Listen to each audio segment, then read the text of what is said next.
And we are live. Woo.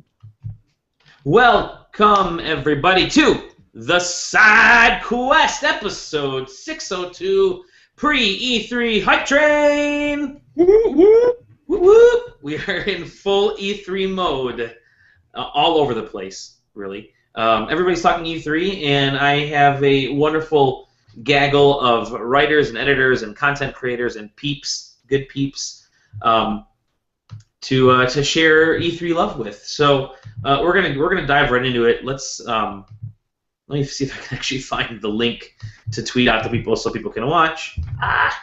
But I'm Dolly Domofsky, of course. I'm joined by John Perry. Hello. And Tom Johnson. Hey, how's it going? And we will be getting a lot of folks hopping in. Hopefully, a lot of folks hopping in throughout the evening. Before we dive into the E3 stuff, I want to kind of figure out what everybody's been playing. It's been a busy month since we last recorded, or busy few weeks, and so I'm fairly certain we've all been playing a lot of cool things. And I know, John, you've been suckered into something that like deep. You've been suckered into something fairly deep. Sucked in. And I play Hearthstone. Yep. Yeah. I took the I went full on. I played a little bit while I was still in the beta, and then once everybody kind of got mainstream talking about it, I was like, I need to get back to that. And I played a little bit on Saturday morning, and then 7 hours later, I dropped $50 on packs of cards, like all in one swoop. I mean, if you're gonna do it, just do it. Spend the $50 on 40 packs, and then just set up your decks. But I don't know. I've always liked the concept of the trading card games. It's just I never could find one I could get my hooks into, and Hearthstone's just really approachable. It's user friendly. There's the barrier to entry is a lot lower than something like Magic or something like that, and especially since you're only doing one-on-one. Yeah, it's a great game, and you always have a chance, I guess is the way to say it. So yeah, I've been playing a ton of that, and then. And that's tearing. Everybody's playing Hearthstone right now. Every single person I know. I mean, like I said, it's free to play, so you really don't have to spend anything, and you can get a good sense of the game playing through the tutorials, and then playing through the daily quests, and then unlocking all 9 players and their basic decks. I mean, that you could spend a couple months just doing that, depending on how often and how much you're playing. And they're really good bite-sized games. I mean, average game's about 10, 15 minutes, unless you get like a really good game, or you just get destroyed right off the bat because you get a bad draw. Yeah, I went through the tutorials and the dailies. That's all I've been doing. I haven't put a penny into it, but I am itching to do so. I think I'll end up doing it before vacation season fully kicks in. Yeah, I kind of just ran the numbers. I was like, if I'm gonna do it, might as well not spend $1.99 a pack. And like your best value is buying the 40 packs for $50 because you're almost getting half off at that price. Sure, definitely. And go ahead. Oh, and the great thing is, I mean, it's not like a physical deck where you have to build a deck for each one. You have a pool of cards, and you can use those same cards in all the different decks. You can have up to 9 decks. So all those cards you can use in all of your different decks.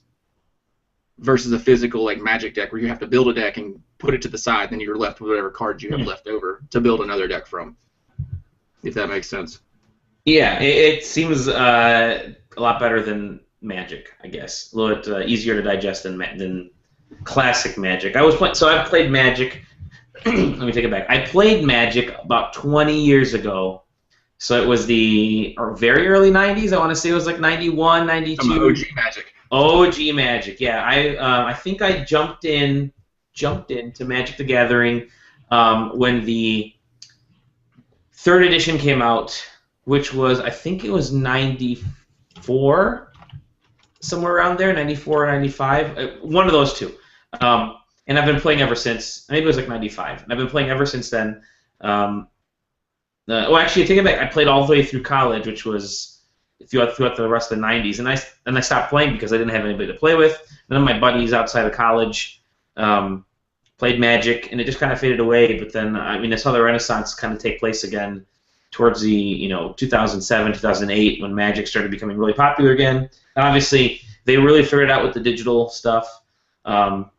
And and then card games really start to explode with the iPhone and iOS, and then you start to see card games on Steam, and then everybody's had to make a card game, which is why I think it's it's natural that heavy hitters like Blizzard and Valve and everybody else is starting to get into it, and Hearthstone seems to be the card battle game at the moment du jour. Yeah, I just wish it ran better on my iPad Mini. Yeah. Yeah, it's a little sluggish. I've got like an original iPad Mini, so. That's right. You have the OG iPad Mini. Well, I'm on the iPad 2, and I'm finally now starting to see slowdown on apps and some crashing. And so, I mean, the iPad 2 is what? It's like 2011? 2011, something like that? Yeah. And maybe I have an iPad 3. And okay. I bought that summer of 2012. Okay, so 2011 was the iPad 2, and it's still kicking. Almost 3.5 years later, or 3 years later, a little over 3 years later. And Apple just announced during the Worldwide Developer Conference that iOS 8 will be supported on as far back as iPad 2. So iPad 2 seems to be the one. I think it's iPad 2 and iPad with Retina display are the two iPads. They're the large format they're selling, which is bizarre that they're keeping iPad 2 around as much, but yeah, I think it's finally about time where the iPad 2 it's on its last leg. Yeah, I was happy to see they were going to still support my iPad Mini because I was still running an OG iPad up until an iPad Mini. I guess about a year. I bought the iPad Mini specifically for Plants vs. Zombies 2. Okay. Because I couldn't play it on my original iPad. Mm-hmm. Yeah, I think I bought it for. Yeah, I had the original iPad, and ended up picking up the 2 just because I was anything Apple that came out at that time I would purchase. Well, it was my justification to my wife. It's like I can't play Plants vs. Zombies on my little phone. I think for me it was look, it's a lot thinner and there's 2 cameras and yada yada yada. So. Oh well, the trick I always use, I buy her one first, and then I'm like, well, you have one, I should get one. There you go. That's a good idea. Yeah, so we'll see. I mean, it still has a good return. Good sales value if you want to get rid of an iPad 2. But so Hearthstone, you're digging it. We're looking to maybe set up a tournament. We were just talking before the show started. Shh. We're down low. Maybe anybody that's watching live, I'll put out a link they can sign up because we're only going to have 64 spots, and 2 of them are taken at least by me and Dally. So yep. there's I'm 62 spots. I'm going to get slaughtered. So I'm just starting on Hearthstone. The only problem I have with Hearthstone, I'm actually really hoping to get an iPhone version out sooner rather than later, is I can't play it at work, like on break, because we don't have a good our Wi-Fi connection is locked, firewalled, so I can't get onto it with an iPad, unless it's a corporate iPad. So, and I get home from the office, and my daughter's got the iPad until, basically till 8:30, 9 o'clock, and then by then I'm too tired. I'd rather watch something on TV. So, yeah, that's basically my sob story about getting to play Hearthstone. But cool. So Hearthstone, anything else you've been playing? Not really. I've been playing. I'm trying to justify my PS4 and Xbox One purchase, and still can't do it. I find myself on the computer more often than not. So, and we'll get into that. We've been having some good conversations about justifying both these new consoles. There's great stuff on them, but there's not enough of it. There's not enough of it yet. But yeah, and the developers, I don't know, nobody seems committed to jumping to the next gen. They're like, they keep hedging their bets, and even the Forza Horizon 2 announced, they're like, we're going to go both platforms. Did you see the lunch sketch I posted today? I did. So for those who don't know, Tom, I don't know if you had a chance to see this, but essentially the last 2 weeks have been announcements by companies that, hey, we're delaying the game, we're delaying this game, we're delaying that game, like from the Order to 2014. Exactly, and so what the lunch sketch I whipped up today was basically an exec or somebody saying, "Hi fans, we have some really great news to share," because they're always really positive. And we decided to delay next-gen AAA blockbuster sequel to 2015 for polish. And then the next section is, but you won't be waiting too long for more next-gen action because this fall we're announcing, and they seem to all be going like this, AAA blockbuster, The Hero Collection, exclusively for next-gen consoles. And then there's always a caveat at the very bottom that says, and also Xbox 360, PS3, PC, Mac, and Steam, with retailer-based pre-order bonuses. It seems like what's been happening lately with all of the gaming news that have been leading up to E3 and all the consoles. But even today they said, what, Batman is 2015 as well? Yeah, Batman is on 2015, which is a huge bummer because I was so looking forward to that game. And I think that must have been a shock for the team as well that that Batman was being delayed. I think they were probably... I think E3 is a stake in the ground for a lot of these games that are coming up, and so if you're going to announce a delay, you're going to do it before then. And again, we'll get into that later on. But all right, so Tom, what have you been playing? Well, I actually bought 2 console games this week. All right. Yeah, I bought Mario Kart 8, which I still haven't opened. Okay. And I bought the PS4 version of Watch Dogs. Okay, cool. That PC version, at least for me, was broken. Everybody was saying that the PC... Eric's been having a hell of a time trying to get that to run. I can't, man. It's just, like, there have been patches like, oh, try installing it on an SSD. And I'm like, well, that's not a really good solution. But it was, like, dropping to, like, 5 frames a second at times. And I'm like, I don't have a bad rig. It's like a year old, but it's really good. It's a design issue. They've had... and Eric's rig is really good, too, but they're having nothing but problems with that PC launch. The console seems to be okay. It's not getting the greatest reviews, but they're getting 7s and 8s, and it's perfectly competent. Yeah, it's competent and it's enjoyable, I guess, from what people are saying. So tell me, and you're one of the 4 million that have purchased the Watch Dogs.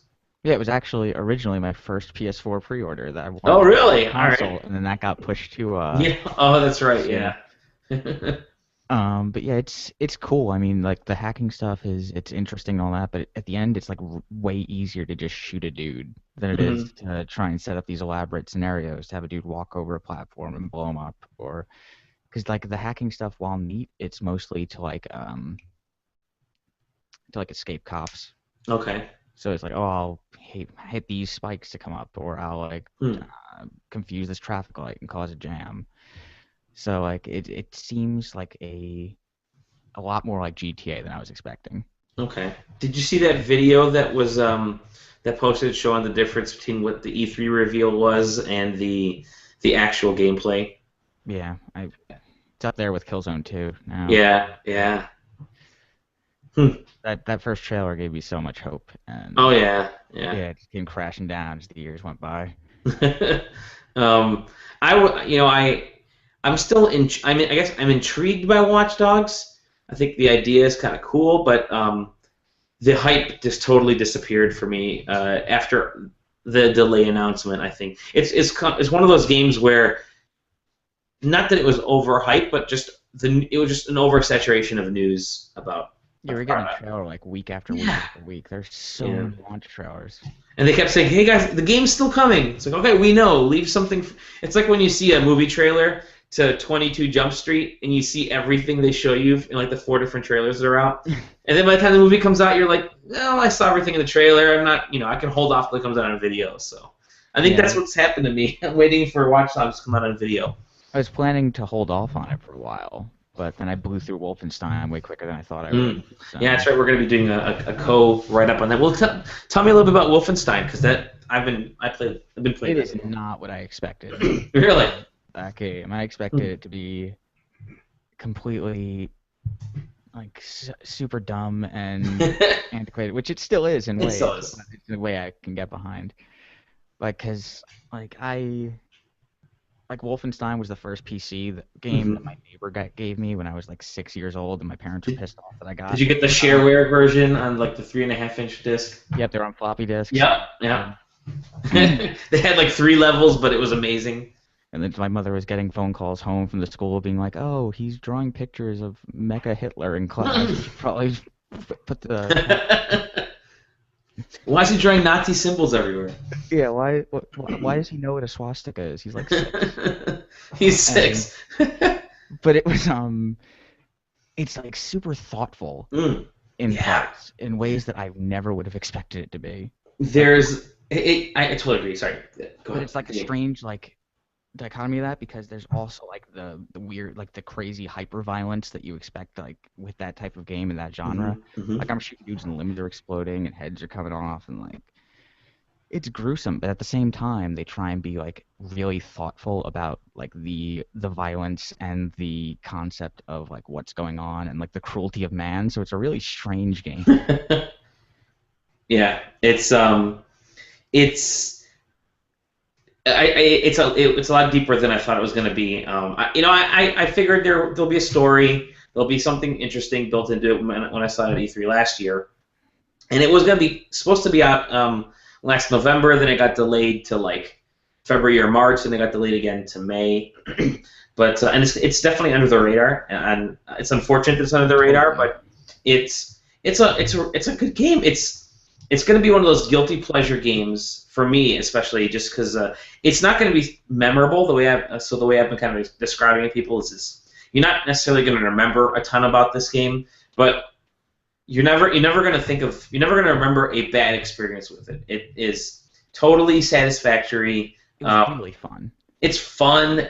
There are great mechanics involved. The shooting really does feel like classic PC rather than modern like Call of Duty, right? Did you get that same feeling? I did. Like I could hit a dude. It's like a Quake shotgun. Yeah, exactly. Far away. But and that was cool because some things you would shoot some people with stuff and they just explode backwards, which you don't see in a lot of modern shooters. But yeah, it's definitely. I totally agree with you. Thoughtful. There are some interesting touches like the. So for those who don't know this. The story, it's leaked out there, and if you really want to avoid the Wolfenstein, any spoilers, We're talking about the scene change because that's not like almost every review that's out there. Yeah, that's essentially it. Yeah. Go ahead. You go to the moon. Yeah. Which is really. Which is awesome. It's awesome. Wolfenstein. Wolfenstein. You can't, Like they're Nazi space marines, like straight up called space marines. So what I love about Wolfenstein, whatever you're going to call it. So we've been sick of World War II shooters, and we haven't really had any World War II shooters in a while, at least none that were huge, since Call of Duty kind of faded out. But I like that this takes World War II and it goes on an alternate reality, which this game takes place mostly in the 60s. Alternate reality 60s where the Nazis have essentially taken over, and so the whole game, the majority of the game is set up that way. You get to the title card an hour and a half, maybe 2 hours into the actual game is when you actually get it's a late card. Yeah. It's a late card, yeah. But it's cool because as soon as it happened, I was like, oh crap, I'm in for a lot. Like, there's a big event happening right now, and then the scene that follows that is really cool. In the hospital, I won't say too much. It's like when you wake up 14 years later. Yeah, you wake up 14 years later out of a coma.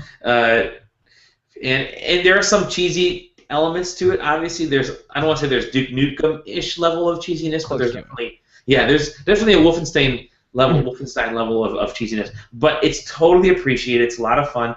There was a game out like 3 years ago called Singularity, which I really enjoyed. Singularity. Long ago?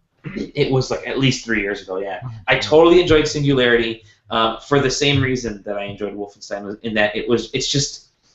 It's not that it's silly because there's actually some fairly good writing there, but it's really satisfies you. It's an excellent palate cleansing game. Just go and just it was a holy cow. But it's fun. You just go do stuff, and the story is great. What did you think of the visuals? I think it looks, considering it's on, I think it's on id Tech 5. Yeah. Which it looks way better than Rage Left. Yeah, exactly. It still does look a little dated. But it doesn't look as next gen as other games, but yeah, it's good. But it ran, like I played on PC, it ran really nice. Okay. I was I've been playing on PS4 the whole time. Cool. I've been enjoying it, and you said you were enjoying it, and we'll have to do a co-op review here. It's one of those surprises. I went in with like expectations. I was like, it's a Wolfenstein. What am I gonna? Because I didn't play any of the others. That was the first game that I didn't really purchase it, but because I traded. Actually, what happened was I bought the Xbox One and got the Titanfall version of the Xbox One, and then the price dropped. At Best Buy, it went on sale to $450 from $4.99 to $4.49. And so I contacted Best Buy, and they sent me a $50 gift card, which You must have bought it like the same week I bought one. Yeah, exactly. Yeah. So I got the they sent me the gift cards. I bought the gift card, or I used the gift card to pre-order Wolfenstein, and I had like some rewards points, or I had some other trade things that I traded in, and so I got Wolfenstein for free-ish, and I wasn't expecting a lot. I thought I need to actually buy a PlayStation. I need to buy a next-gen game. I hadn't put money down on a next-gen game yet because I got a lot of other stuff through trades. I've mentioned in the past, like, I've been using trade sites like 99 Gamer and a bunch of other things to do it, but thanks, John. But yeah, so this was the first game that I actually like thoughtfully went out and pre-ordered from a store and did anything with. Just for the heck of it, I figured it's about time I get something. I'll be able to store. I know, right? At a store. I'll be able to finish it before E3, which is I'm almost there. So yeah, I'm glad somebody else is playing it. I know a few folks are playing it. They're enjoying it. I have 2 boxed copies of next-gen games, and that's it. I really need to get stuff. Like I said, I have everything through trades, and I think I have Madden, NBA 2K14, Killzone, Forza 5 for the Xbox One. The majority of my things are PS4 only because that was the first console I got. And then, obviously, Titanfall, but that was digital. And Wolfenstein, and then whatever the PS Plus games are. And I think the Xbox One games for Gold Live went live today, so I'll be downloading those. But cool. Anything else you've been digging away at? Not really. That's about it. I got this an early access game called I think it's called The Forest that I haven't cracked into yet, but it looks interesting. I might do something on that, either write up or some sort of video thing. And you just reviewed Project Temporality. It's a bad name. It's there. It's a lot of those indie puzzle games tend to have like Quantum Conundrum, Project Temporality. I think Portal was the one that was simple to. Yeah, that doesn't help the second language thing. Yeah. It was interesting though. It was neat. Cool. A cool little game for like $15 if you're buying it. It may be one of those that you might want to wait until. Yeah, if you get it on a Steam sale or something like that, it's definitely worth it. It's like good to kill a few hours. Cool. Well, I've been playing. We talked about Wolfenstein to death. I've been using the Xbox Fitness, which I'm really enjoying. It's the first fitness app experience thing that I think actually gets me what I want, which is to sweat. I want to sweat, and I want to lose a couple pounds here and there, and just get a little bit more fit. I've used the Nike Fuel in the past. I've used whatever Ubisoft's Zumba ones were, Wii Fit and Wii Fit You, all that stuff. This one seems to be the best in terms of just getting you to actually sweat and do a great workout. It really is just watching videos and working out to those videos for 10 minutes, which is what I've been doing. But because I've found the Kinect sensor is so finicky that it'll lose me halfway through the workout session, and I won't get my points for the rest of the night, which is a bummer because here I've been put in 10, 15 minutes, 20 minutes, whatever long the workout is, and I'm hoping they give you badges, they give you all kinds of other stuff. Check that out. Yeah, achievement. And it's free, so it's kind of cool. It's free, and I haven't paid for any of them. I mean, if you have Xbox Live Gold, you get a bunch of them, and it works out great. They're nice, quick little workouts. The 10-minute stuff is awesome if you want to do it before you shower in the morning or if you shower in the evening or whatever you do. They don't take long, and they're good. You usually don't need any equipment with them either. If anything, you'll need a pair of little tiny dumbbells. That's about it. But yeah, I recommend that. That's cool. Again, I wish the Kinect was better. I'm glad they've unpaired the Kinect to some extent because it just doesn't. I mean, apart from some of the voice actuation stuff, it just doesn't work. I've had a rough time with it, and yeah, I like the ideal setup for a Kinect. Oh yeah, and same here too. My room, our living room is it's angled right to the TV, and it just hasn't been working for us. And really, there hasn't been software for it. I mean, Kinect Sports Rivals kind of failed. The biggest mistake was not releasing a Dance Central game for Kinect, which would have been awesome because that Fantasia game next gen? Oh, current gen? It's current gen and next gen. It's last Yeah, gen. that's kind of the first like big game for Kinect. Yeah, I was talking to somebody the other day about that. I was really surprised they didn't tell Harmonix to come on guys, let's do this, then we'll get that Fantasia game out next. But let's get that Dance Central game, and that's pretty much totally that, and not a proper sports game. I mean, Wii Sports made its. They sold Wii's because of the damn bowling game. Mm-hmm. I just the lackluster showing, because I honestly, in the Kinect's defense, a lot of times its failings is my not remembering the nuances of how to say things the proper way. It's not natural speech enough sometimes. Right. Where it'll hopefully get to more natural speech. I don't know what the plan is for them. Obviously, they keep talking about choices now, and I don't know what those choices are going to be. And I don't know what they're. I mean, they'll probably show Fantasia on stage at E3. I mean, they have to, but it's.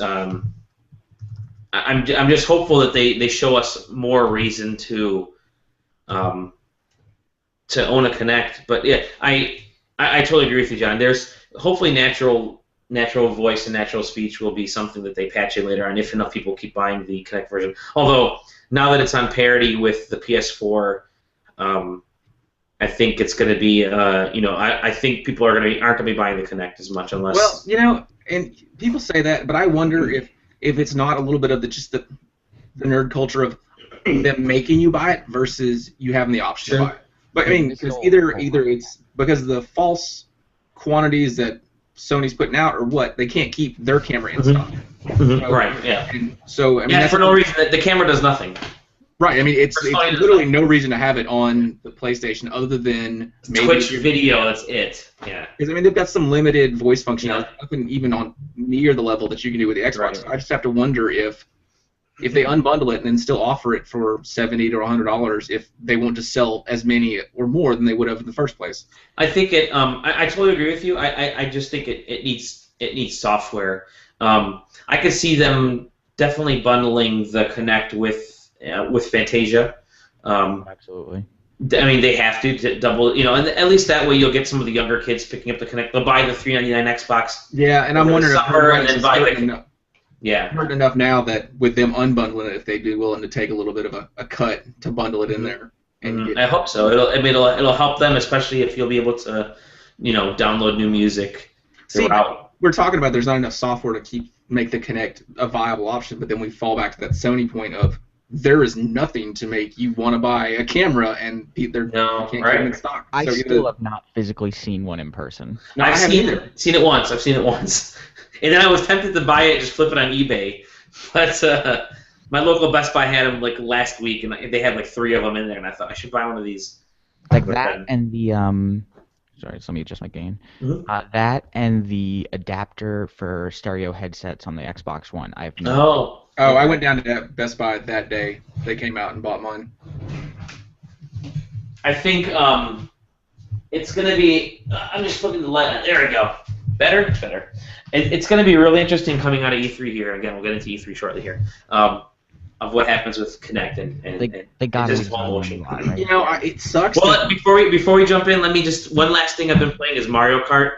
And then we'll hop into E3. I'm in love with Mario Kart. I am having such a blast. It's the first game that I can hear her playing it right now. It's like the only game she's good at, but besides Candy Crush. But she loves it, so it's a family purchase. But I was looking forward to it just for the racing, just because it's another Mario Kart game. You know what you're getting with Mario Kart. You're always going to get the best kart racing game.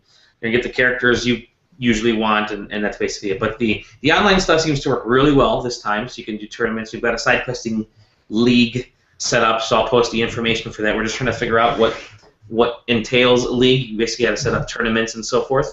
So we'll start some of that stuff for some of the game nights. But what has been 2 things have happened since I bought Mario Kart that have put it from a lot of fun to a must buy. All right, the first one is it's the Wii U's saving grace from a social standpoint, right? Not necessarily I don't think this is going to turn the tide on Wii U's. They'll get a bump in sales, obviously, but this is going back to being a a kind of game that you're going to call, when your friends are around, everyone's going to want to play it if you have a Wii U. And the reason I bring that up is because we were driving back last Saturday night, day after Mario Kart came out. We're driving back from dinner, so it's like 9:30 or so, through our neighborhood, and one of the houses in our neighborhood had a big bed sheet set up on their garage with a projector in the driveway projecting up onto the bed sheet, and Mario Kart 8's playing there, and they're like passing the 4 controllers around. They're all playing, and there's people drinking and having a good time out in summertime, at night. And I'm thinking, I hadn't seen this since like outdoor gaming, since like the Wii Sports, or maybe Guitar Hero. So it's kind of cool to see that happen again. Like, hey, the getting everybody together to play a game instead of just playing online, I think, is something that people are maybe starting to get into. Towerfall did that great. I just wish it was, it made another step beyond what Towerfall was to really become a social experience. Like Sports Friends kind of does that a little bit, but it was just cool to see that. And so I know that people are going to be playing it, and it's definitely going to be an evergreen title for the Wii U, but who knows how long the Wii U will last. So that's the first thing. Because I already knew a lot of my friends wanted to come over and play it. The second thing was those stupid little videos, the YouTube videos. I've been posting a few of mine, and I think I lost the last 2 lunch hours at my office just watching YouTube videos, not for skills, not for learning tricks, but whatever the developers did to capture these little character moments makes it almost like you're watching this rivalry cartoon, right? And so if you haven't seen the Luigi death stare GIFs from Mario Kart 8, do a search for them. They're absolutely amazing. What happens is when the characters either pass somebody by or hit them with a shell or hit them with something or whatever, or pull off some move, they tend to look over at their opponents and look away, or do some move, or they'll cheer or something. Luigi has this damn near like Walter White level death stare where he'll just turn and he'll see his mustache kind of wiggle in the air, but no smile or anything. He'll just kind of do this stare and he'll turn back. And it usually happens every time after he's like knocked somebody out with a red shell or a green shell or forced him off the road. So and the camera always zooms in on his face. It's so freaking hilarious that it's become this like weird viral thing. It's all over NeoGAF. It's all over like every site's reported on it, and it's been one weekend's worth of Mario Kart. But it's those little tiny touches that I think are so awesome with this game. That if you have a Wii U, you have to buy this game. And I'm speaking directly to Steven, because Steven has a Wii U and he hasn't bought this game. Buy this game if you have a Wii U. It's the one game that you should own. I mean, maybe next to Mario 3D World, but this game is fantastic. And if you don't have a Wii U, you may actually want to think about Mario Kart 8, play it a few times, because it's a lot of fun. Now, my big issue, and the visuals are amazing. I think the lighting, whatever software or whatever tech that Nintendo is using with the lighting, it nails it. I think the lighting really makes the atmosphere just gorgeous, wonderful. It's one of the best looking games out right now. Stylistically, maybe it's not on the same level as like Forza, obviously, but stylistically, I think it's just absolutely gorgeous. And I'm fawning over it, obviously, but it's just a fantastic game, and I can't recommend it enough. I just wish that they had like the online works fine. I've been doing online racing nonstop. I just wish they had a better league setup, so that you can actually change like what the league requirements are. Right now, the league is basically you're doing tournaments, and then it keeps track of your racked up points at the end of each tournament. And you have like basically you're part of. You can do 5 tournaments of the week at the max, or 8 tournaments, or whatever you want to set up. But it just kind of keeps track of those scores. I wish you could do a little bit more with the league stuff, like time trials or whatever. Just because I know a lot of folks trying to get people together to play a game can be difficult, especially with Mario Kart, which gets you 12 racers at a time. Trying to get 12 people together sometimes, or even 4 people could be, because there's not enough Wii U's out there, could be a little bit more difficult. So I wish they would have gone a little bit more with the options there, but the online works fine. So yeah, I love it. It's a blast. If you have a Wii U, there's no reason you don't buy this game. It's a ton of fun and a little little viral aspects are great. So, yeah, enough fawning over Mario Kart. Let's move on to E3 because that's next week.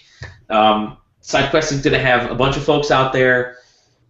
There's 3 of us for sure, possibly a 4th. So yeah, we'll be reporting a lot, and then obviously we have people back at home bases doing a lot of reporting and news and so forth. So yeah, E3. There is it's a weird situation this year. And part of that, I think, is because I get the feeling that you don't necessarily have to be at E3 this year, since everything is getting delayed to 2015. We mentioned that earlier. Just watch the Twitch stream because you'll get all your information from there. I'm genuinely curious as to how much stuff on the show floor is going to be playable, especially the 2015 stuff. Because this got to be so early that they're still I mean, if they're still working on bugs and they're pushing things back to 2014. By the way, or 2015. By the way, there's they're saying 2015, but it's going to be within the fiscal year. So expect everything to arrive between like middle of January to end of March. At like the before beginning. April, right? Like everything's going to show up before April. So February and March are going to be probably March especially, are going to be absolutely bonkers with games next year. So definitely clear out your backlogs this summer. Maybe don't buy too many games in the fall because come 2015, it's going to be pretty hectic with gaming. But let's dive right into some news and predictions and so forth. Let's talk about the delay thing right now. That's kind of the big thing that everyone's been talking about is all these delays that are happening. And Tommy mentioned today Batman was delayed to 2015. That was one of the games that everybody was really looking forward to. Yeah, now that there's not much else left. Yeah. So Batman was delayed today to 2015. The Order has already been delayed. We don't have any dates for Uncharted. Gears of War is not coming this year. Halo coming next year. Halo's coming next year. Even though last year they said there's, it maybe wasn't at the conference, but it was mentioned that Halo is coming 2015, so we all assumed it was Halo 5, or 2014, so we all assumed it was Halo 5. But it looks like we're gonna get some type of collection now. Tide us over a little bit. I'm fine with that. I have not played any Halo games. Oh, really? So it'll be great for you. It'll be perfect for you. Oh, no, I played Reach because I got that copy for the when they rolled out that beta program. Yeah. Oh, that's right. Cool. And I think it'll sell fairly well, actually. But it's not a new, it's not a new game. It's a collection. And it's starting to feel like, and the games that are coming out this year, things like, let's see what. Drive Club this year. Supposedly Drive Club is still this year, October, but we'll see. You look at like Forza Horizon 2 is now Xbox 360 and Xbox One, and John, you mentioned earlier, they just have to go. You have to go all in at some point and say, hey, listen, we're really going to start pushing for these new consoles. Stop making games for both, because the consoles sold a ton, but we're already seeing that those numbers dip. Maybe it is the typical spring numbers, but the momentum is starting to slow down. Yeah, especially if the first parties won't even pull the trigger on jump. Yeah. I can understand third parties not going to do it and hedge their bets, but if you're a first party developer, you've got to go all into your next console and stop dragging people along. I mean, there's going to be people still on those consoles. There's still going to be games released, but your first party is supposed to lead the way. And if you won't take the jump, why was third party going to do it? Yep. It's great that you bring that up, because you look at consoles, you look at the PlayStation 4 and the Xbox One, which are relying on third parties right now to keep them interesting. PS4, obviously they're also pulling for indies to do that. And then the opposite is with Nintendo, where there are no third parties coming out for Nintendo, maybe Skylanders, but that's about it. And you can't just rely on first party. You have to have a good mix. And right now the fall is looking it's looking grim for Nintendo, obviously, but it's not. I'm not sold yet. I still can't recommend somebody pick up a next-gen console, because the same things that you're buying. Destiny is coming for every device out there. It seems like it's Call of Duty, Madden, FIFA, NHL, NBA 2K. All those games, this fall is all cross-gen. I think Evolve. I think it's only Evolve. Maybe Evolve, and Evolve might be the one. So yeah, that's my next gen game. Yeah, I agree. Which one, Evolve? That's from the makers of the original Left 4 Dead. It's a 4-on-1. Oh yeah, that one. That may be the one that the queue at PAX was 4 hours long. Yep. Friday through Sunday. So I didn't even bother playing. I was like, I'll just wait till it comes out. It'd probably be a shorter wait than standing in that line. Yeah, that was definitely the crazy thing at PAX. It was unbelievable how long that line was. If you didn't have a appointment, you were forget it. That was your whole day. It was standing in the line to play Evolved. Every time I walked by, it was like they just cut off the line. It was longer. There was a longer line for Evolve than there was for the Oculus.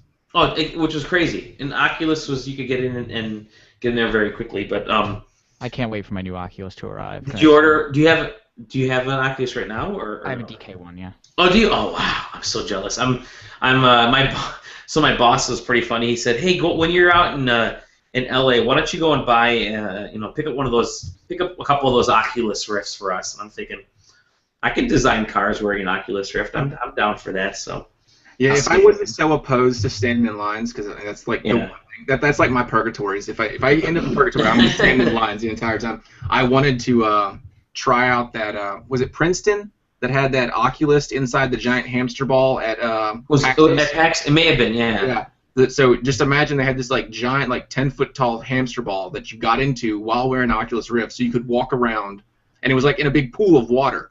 Mm-hmm. So like you could just walk in like any direction and wearing the Oculus Rift. I had to imagine that was like the sensory hit of the show. Like you had to win a contest to even get in line to do it. Yeah, I tried something similar at World Maker Faire last year. Oh yeah. Yeah, oh, wow. Where some like MIT kids made something similar, and it's really a wild experience. So, and then once I had a friend who was at what's that show? Not CES. And when they were showing off, I forget which one, when they were showing off the Crystal Cove. Mm-hmm. I think it was Eve Valkyrie they were showing off. Yeah, and then he told me about it. I'm like, all right, when that goes up, the day it is, I will pre-order it. And I did. It's I love the Oculus. It's such an amazing technology. At PAX East, I got to try because I tried it last year at E3 with Eve Valkyrie, whatever it was called back then. And then at PAX East, I tried it with the. We got there early enough where I think it was on that press hour, John, that we were all part of. I think I got there early enough where I was able to get into the line for the. I really want to check it out because I'm interested to see how it's going to work with, especially people like me with astigmatism that can't wear your glasses under it.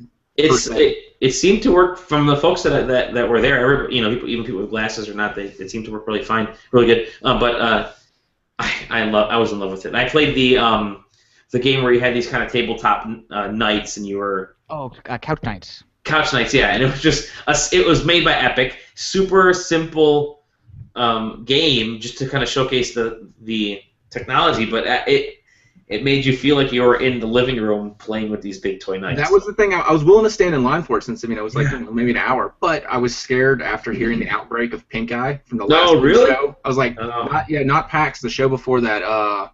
Maybe it was GDC or something. Yeah. Like there was like a huge epidemic of going around from everybody's eyeballs touching the. Yeah, there was an outbreak at Comic-Con last year too. Oh, was there? Yeah. They got wait. But and I have an article in the back of my mind that I'm eventually going to finish or eventually going to write. But the Oculus Rift, it reminds me of the Wii when you think about it in a weird way, right? As soon as you try it, you want one. It's a completely game-changing technology that as soon as you try it, you want to pick it up, you want to play it, you want to have a great time with it, and you want to continue using it. And it appeals to everybody, all ages, which is the great thing about the Oculus Rift. And you can see all those videos online of the elderly and little kids and everyone in between. You bring up that point, but I wonder if it's exactly like the Wii. And in small doses, it's amazing. But as soon as you have it at your house, could be. It's only good in small doses. Good news, because the way as it stands right now, it is only good for small doses because you will throw up. Yeah. Well, the DK2 supposedly is supposed to alleviate that. I didn't have any issues with DK2 over at PAX, so I can make it 40 minutes now. It used to be like 20 before. That's true. Well, I think it all boils down to software, right? What you do with it. The Wii was we obviously just had Wii Sports, and essentially that was it. But the Oculus could go a long way. You already have folks like people in the movie industry that are coming up with ideas of what to do with it, and it's already being used in all different businesses, in all different industries. Because I know Ford Motor Company is using it to develop vehicles, so it's already out there. I think it's definitely got much more opportunity and much more ability than the motion control stuff. But regardless, I too am excited for it.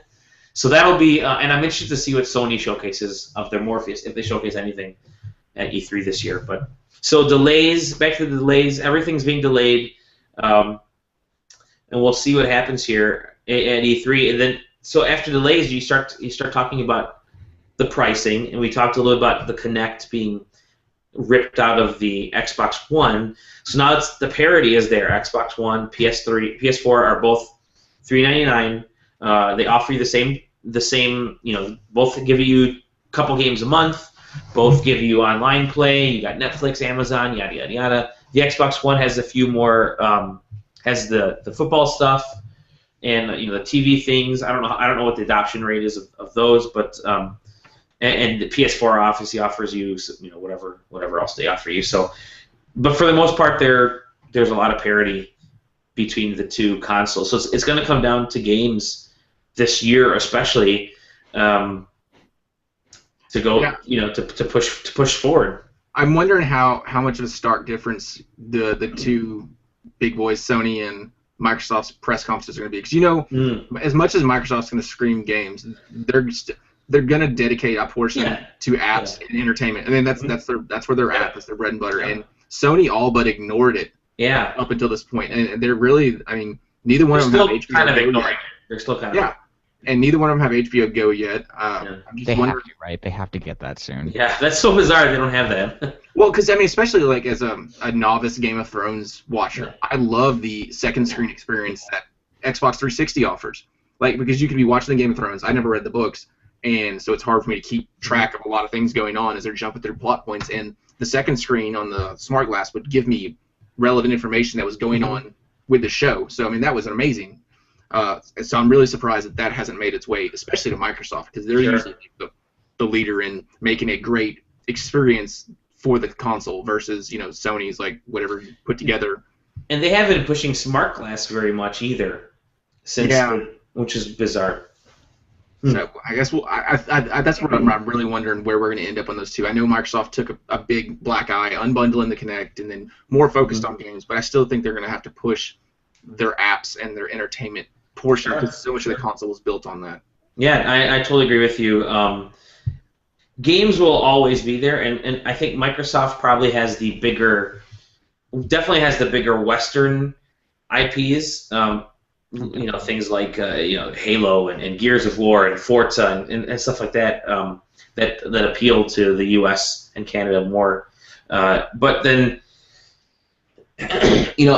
beyond that, are we starting to get into a little bit of fatigue with this stuff? Like I said, I know Halo. We're all expecting a Halo collection to be announced this year. Maybe a new waypoint for the Xbox One or whatever. Next year we're gonna get Halo 5, the TV show. And so it's their bread and butter IP, but beyond Halo, and Fable Legend is supposed to come. Is it this year or is it January, February? I'm not 100% sure. Probably going to be January, February, because nothing's coming out this year. Apparently. Yeah, and so and Sony, Uncharted 4, we've seen or heard nothing about. I don't think it's going to come out this year. They'll show another trailer, actually show a real trailer. Yeah, they'll probably show they'll show an actual trailer. The order is delayed. It's weird right now. It's a total level of cloudy parity between the two kind of major console makers, and I'm interested to see whatever comes out of this E3. Are we expecting any kind of Gears anytime soon? Well, no, Gears they said is going to be. They're only 100 days into it, right? That's what the PR folks, or the PR has been out of it. So if anything, we may see a short Halo or we may see the Halo 5 teaser, which is probably not too difficult to make. Just replace Master Chief walking through a desert with, Marcus Phoenix or something. I'm just wondering which one of them's going to actually, pull that rabbit out of their hat. We've seen so many announcements and leaks, everything leading up to it that, I don't know, maybe it's a Project Gotham Racing revival. Something. Maybe. Just somebody's got to wow somebody, but right now I don't know what they're going to announce. Grab by the ghoulies. Yeah. Well, I mean, the big shift, and both you guys are prime examples of this. The big shift has been to PC and to mobile, and the link that those two have, because the link, Hearthstone you could play on, pick up on one start in one, pick up on the other, go back and forth with your Battle.net accounts. So the PC is exploding right now. And that part of that is because the console manufacturers just haven't made anything super compelling to get people to play games on their devices. Yeah, like I said, fitness stuff, the TV stuff is great and all, but you're going to eventually face folks like Comcast and Apple and Amazon now who are able to do it for a lot cheaper and deliver potentially more of that video and media content than the console manufacturers can handle. But let's dive into some actual predictions. I mean, we can go conference by conference and try to get our hype levels up, because we've been kind of a downer so far. So You want to break it down by manufacturer? We'll go with Microsoft and Sony, and then I think Nintendo is in the morning. We could do a couple quick potpourri. Yeah, potpourri at the end. So let's start with Microsoft. So what do you guys? I mean, the conversation right now. We already talked Kinect. We talked, we think Halo Collection is coming. Gears. Do we think we'll see a Gears teaser this year? I actually made a list of stuff about. Let's see. Let's hear it. Podcast, and brilliant. about half of them have already been done. But they have to redo the UI, right? Yes, I think so. Because it's controller based. Although I've only been using my UI with a controller on the Xbox One. I don't think I've used any. You can't use Kinect outside of voice controls, right? Yeah, because I think you can still do wave like your hand, but really? I use an augmentation. I use primarily the controller unless I want to launch an app, and then it's like Xbox, like Netflix or whatever. Huh. I've made a point to try and use the Kinect as much as possible to embrace this new digital future of ours. I mean, you can do pretty much everything, but it's rough. Sure. You can get to certain levels, right? You can say Xbox, go to Netflix, and then you have to use the controller to go to the show you want, right? Yeah, you definitely actually you can go Xbox, go to Netflix, then you can it's really repetitive. Like next page, next page, next page. Then you can select it, and then when you select it, it pops up an overlay, and you have to select 1 through 9, and all of the boxes are numbered. See, I've never seen it. I've just dived because maybe I'm so used to the controller. I've just dove right into using the controller as my primary method of controlling the device. Yeah, I wish you could pin like TV shows or something. Yeah. Oh man, how awesome! I wish you could pin anything a lot better. Like the way you pin that home screen is really rough. Yeah, because usually if I want to watch like a show, I'll just say Xbox, Bing, whatever the show is, and then say launch it, and then it'll launch it on Netflix straight to that show. So do we think that there's going to be a UI change right away? Because the $3.99 Xbox launches 1 week from today. Yeah, but tell me what you can't do with a controller. Sure. I mean, people are not able to do it as good. Right? Well, I don't know. We've had the exact opposite argument since the Kinect, since it launched. Everybody's arguing that it's way quicker to do it with the controller than with the Kinect. I'll tell you what you can't do with a controller, and that is the same thing I've been complaining since Xbox 360, which is navigate what's the best way to input search terms by like the keyboard. On like all of those things. Your smartphone or your smart devices for. Well, some of us are too lazy to hook it up, and then whenever my smart device goes into 1 minute after turning it on, it goes into power saving mode, and I lose connection again after reconnect it. Yeah. So those smart glasses, cool. It's not you. Yeah, it doesn't quite work as well if your phone does that, which my iPhone. I don't want to have a controller in my hands and then be juggling it with a phone. So, do you think we'll get at least a hint of a new UI or a mention of a UI? They'll probably save it for like the update. Okay. How often do they do that with Xbox One now? Is it on the same schedule? It's like monthly, essentially, right? Yeah, they're doing it, but because they built everything individually. Not the word I'm looking for, but it's all like compartmentalized, so they can upgrade. They've been a lot more responsive, basically. Mhm. Yeah, which is kind of what they did when they rolled it into the NXE, and they made everything kind of independent, and they made this one even more so that they can just update things on the fly instead of having to do entire system overhauls to change one thing. Definitely. So, game-wise, what do you think is going to be showing up at E3 this year? I think they're going to... I mean, obviously, Call of Duty, they're probably going to showcase at Xbox this year. Sunset Overdrive. Fable. I think they'll probably talk Fable and Fantasia. And they've got to have surprises. I know... Maybe I don't know. Do you guys think there'll be a Quantum Break update? Maybe. That would be great. I mean, that's one of the things I'm really looking forward to. Yeah. Platform exclusive DLC for Call of Duty Advanced Warfare. I honestly think a lot more of it's going to be your. I know it's not a thing anymore, but your Xbox Live Arcade style games are going to be your bigger surprises. I mean, I could see them relaunching some games, but in the $20 range instead of the $60 range. I mean, because that's really where your rapid development's at, and less leaked stuff. Yeah, I agree. It's and that's a very valid point, actually, to see it go from having an Xbox Live Arcade to this is just our marketplace, and there really isn't indie anymore, right? And I'm kind of glad the term indie is starting to go away, because you make a game, whether it's just a big money game or it's everything else in between. Indie's kind of more up the hipster alley now. If you want to be indie, you can be indie, but you're just a developer and you're smaller than the rest. Yeah, I think so. I think Microsoft will they'll definitely showcase a lot of that, the downloadable content, and say, hey, listen, our store is just as vibrant. Here are all the folks that have signed up with ID at Xbox. We're going to have, such as, here's Fez 2. Maybe they'll try out Fez 2 on the... and how big would that be, actually? That would be pretty fun. Especially when they bring him out handcuffed and tied up. Yeah.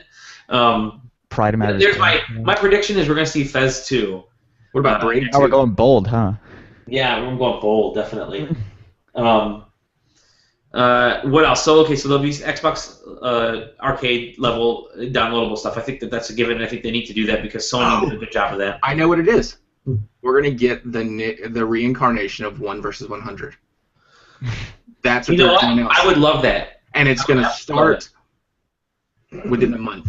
Yeah, I'd love that. Within the month. That was a blast. That was an absolute blast. And that's maybe that's what because they got that big studio down there. They've been doing stuff. They've been doing TV stuff. studio. So maybe this is what they're going to do with it. It's not just Quantum Break. It's 1 versus 100, and I'm totally okay with that. It'll get me to go online regularly, which helped. I mean, that was like appointment television in my household when that show was on. Yeah, exactly. Yeah. That's a great point. That's good. Anything else you guys see from some of that online stuff? The NFL Sunday Ticket, I'm still sticking with that. Yeah. I think there's going to be a whole bunch of stuff that's not about games. Yeah. I think that's the norm now for Microsoft to say, hey, look at the things that you can do now, and I think they may push more of their Windows integration and say, here's some of the stuff you can actually do. You can access your files, your photos, you can edit things, you can edit videos, you can live. Oh, that was somebody's phone. You can. Oh, it was Andrew. Andrew, how's it going? Hey. Perfect timing. Welcome back, Andrew Tennyson. Thank you. It's so good to be back. I'm alive. Your training went well. You're now a karate master. That's what you went into training for, right? That's correct. Kung Fu, really, but. Kung Fu. Well, you joined us at the perfect time. I'm on with, we're on with John and Tom, and we just started talking about E3 and the Xbox conference, and we're trying to get some predictions into what games we're going to see. We just talked a little bit about some of the digital content and the media and so forth, but let's talk games. We said there. I mean, we're all in agreement that there's probably going to be the Halo collection, maybe some type of Halo Waypoint. There may be a Quantum Break trailer. What ideas? What's that? I said a trailer at least, like something. Yeah. I would definitely want to see more of that because it seems like there's been a way too long a lapse in time since last E3. Like that's been our last word on it. I feel like. Right. It's going to be released in 2015, and that news came out. But yeah, Sunset Overdrive I think is my highlight. I mean, that's kind of what I'm looking forward to most. If only just because we don't really know how it plays quite yet. So that's kind of a mystery. I know. I think it's a third-person shooter of some kind, right? But what exactly does that entail? So that would be good. That would be good. We know. I mean, Forza Horizon 2 is going to be there, and they leaked a lot of things ahead of time. I think a lot of things were leaked ahead of time, and that forced everybody's hands on Microsoft, especially.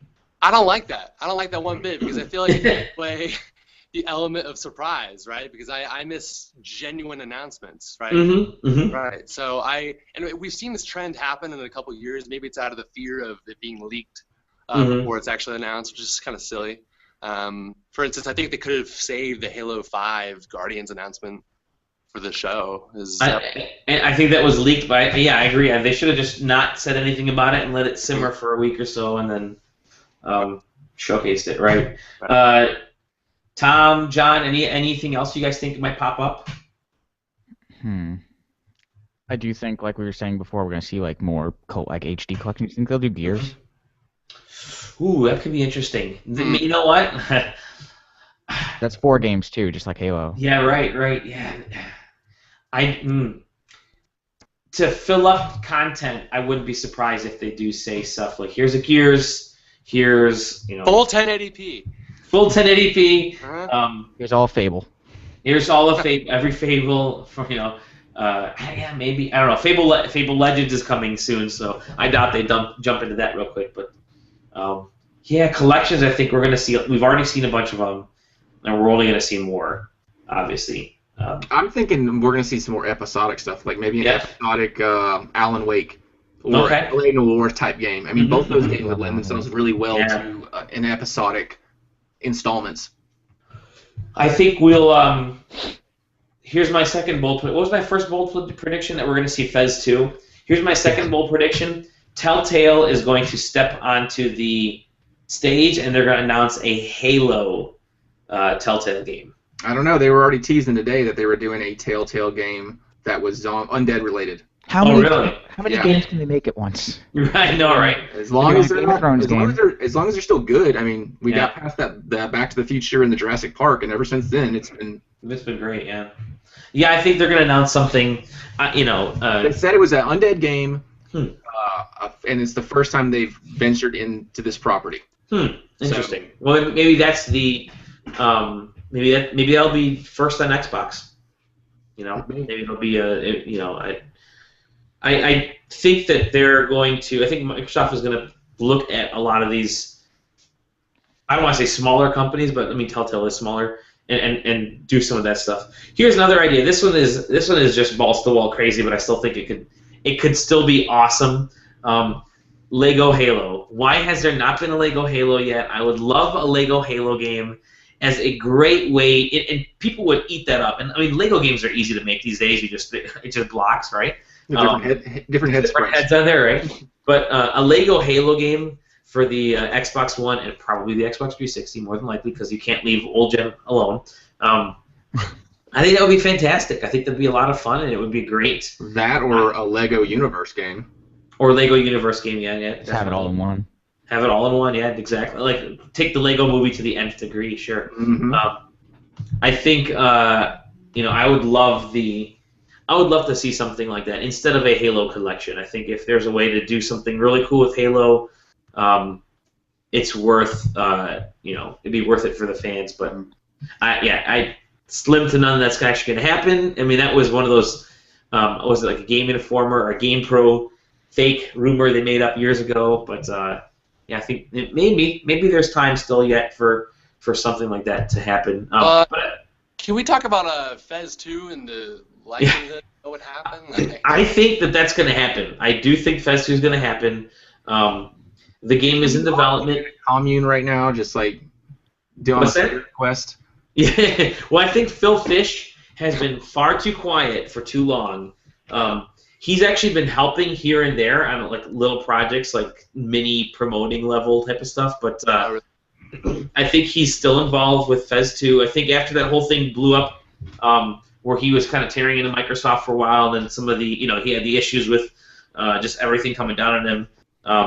I think Phil Fish is going to walk out on stage, and he's going to announce Fez 2 as either a timed exclusive or an actual full exclusive to the Xbox One. He's going to come out. The original Fez was a timed exclusive for the Xbox 360, right? He was, yeah. That was. I think he's going to come out on stage and just say, "I'm okay." Okay. Hey guys, everything's cool. Yeah. We're good. But I think I would not be surprised if Microsoft threw a ton of cash at him to say, "Hey, listen, let's let bygones be bygones. Yeah. You're more than welcome to publish Fez 2. Here's the resources you need. It'll be easier for you to create it, and we want to try you out on stage." I almost wish they'd take the route, like I said, of a resurgence of some of the smaller games. I don't need a $20 game that's trying to emulate a AAA. I want a new Geometry War, a new Risk Factions, a new Worms. I mean, something like that. Fun, bite-sized, palatable games for the whole family, if you will. Yeah.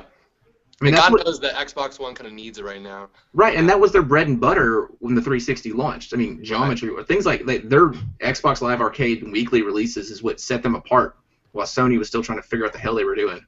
Well, I think Xbox Arcade, the Xbox Live Arcade, that's kind of what launched the initial mainstream adoption of indie games in the first place, right? I think that's what kind of kickstarted that big movement. Yeah, because they started, the size had to be low, the price had to be low, and it got people comfortable buying stuff online and non-physical media.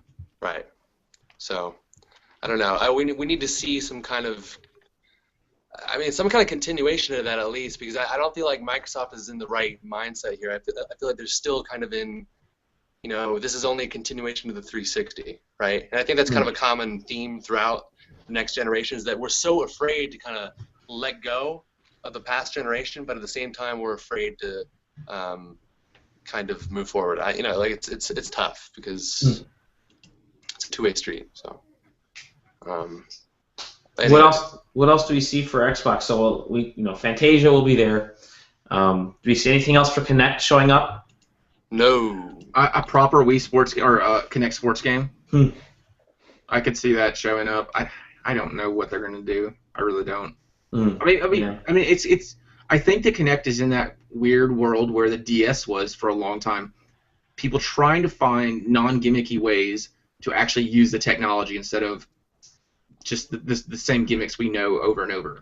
I think it may be tougher right now for the Kinect, only because it was forced on everyone. It was integrated in the system to some extent. Obviously now we know it's not crucial, but and now Microsoft takes a step back and says, you know what, you have the choice, you don't need it. And I think there's enough pissed off troll gamers out there that bought it the first time that will not buy it the second time. And it may be difficult to pull some of those folks back in, especially if there's not content. And again, it's going to come down to content for the Xbox One for Kinect. You're going to need to come up with, you may need Fantasia is going to be cool and all, but that's not going to, I don't think it's going to light fires on anyone, you're right? I feel like Kinect's time is up, honestly. Yeah. I think it had its time to prove itself, but it didn't meet that. Child of Eden 2 is going to save it. There you go. But you know what? What might not be up is voice commands. There may be some type of other microphone system built into the Xbox. I do think voice commands shines. Not as a primary source, but a secondary input. Like if you play Madden, it's way easier to call an audible or a timeout or the same way that a quarterback on the field would say things instead of trying to dig down through menus. I can just say, call a play and tell Rudolph to go out versus digging down when I'm fighting the clock and, the timer trying to get all my adjustments done. I think that's where it shines. Or do you want to throw a grenade or whatever you want to do, just have it be augment the thing you're already doing and complement the way you're already playing and make it you're not try it and go make it do things it couldn't. Right, yeah. Kind of like how I can't think of the Met game and it's escaping me. What was the Met game for Kinect? Steel Battalion. Yeah, Yeah, I mean, that game, I think, had the right idea, and they just didn't execute it well enough. When you're limited to 8 buttons, and there's so many things to do in a mech, I think they were on the right track. They just didn't execute it well enough, or the Kinect wasn't powerful enough to do what they were trying to do. Sure. They should have just made a sweet adapter for my original Steel Battalion controller. I saw that at PAX. I wanted to go play it so bad over in the arcade room. It's crazy. So, anything else for Xbox? I want there to be, and I still do think there's going to be a massive Megaton game. Something announced. They have to have something, right? They have to have something. So it's going to happen. We won't know what it is until it hits. Yeah, we lost Andrew, by the way. He'll come back, I'm sure. I think there's going to be a Rare's going to show up. Like, there have been rumors of that. Well, no, Rare got bought by Amazon, didn't they? Isn't that No, the company that was making the made Killer Instinct. I thought that was Rare. No, it was Double Helix. Double Helix, that's right. See, yeah, maybe that's who makes the episodic game. What was Rare's last game? Was Kinect Sports Rivals. Yeah. Before that. Wasn't it? It wasn't Joyride? No. It may have been. I think it was Joyride. Joyride, or it was Kinect. It was like a Kinect Sports game with that level. Yeah. There you are. Yeah, I'm not sure what else. Maybe a new Viva Pinata. Maybe. I would love a new Viva Pinata. So I guess we'll see, right? We're gonna see it. Yeah. Believe. So let's move on to Sony, because Sony's the big one in the evening. Another one where Sony seems to have all of their games delayed, right? I think they'll probably try out Assassin's Creed for the the next gen Assassin's Creed version, Unity, whatever that is. That's been trend over the last few years. With the exclusive content, whatever, which they've had in the last couple games, but the extra hour. But let's see, like I said, Order has been delayed. We don't know about Uncharted 4, although, like you guys said, there'll probably be some type of trailer, either cinematic trailer. What's that? Is it a proper announcement at least? A proper announcement with a date, but which will probably be 2015, unfortunately. I don't think we're going to see Last Guardian. I think that ship has sailed. Even though they keep saying they're working on it, I don't think we're going to see anything Last Guardian-wise. Breaks my damn heart. Yeah, that's just me personally. I don't know. I mean, Drive Club is the only first-party Sony game coming this year. I think they'll definitely show Destiny since they have the exclusive. Yeah, Destiny will be shown there. Good point. Yep. I think it's Quantic Dream. Quantic Dream, maybe. I don't know. Maybe they have to. I think they have to because Media Molecule says they're not showing anything this year at E3. I could see Sony more than Microsoft rolling out a new UI interface because they only took a half step from their old kind of busted. And the more games when they finally do come out for these consoles, I think Sony's gonna be in worse shape just because of that never-ending right scroll.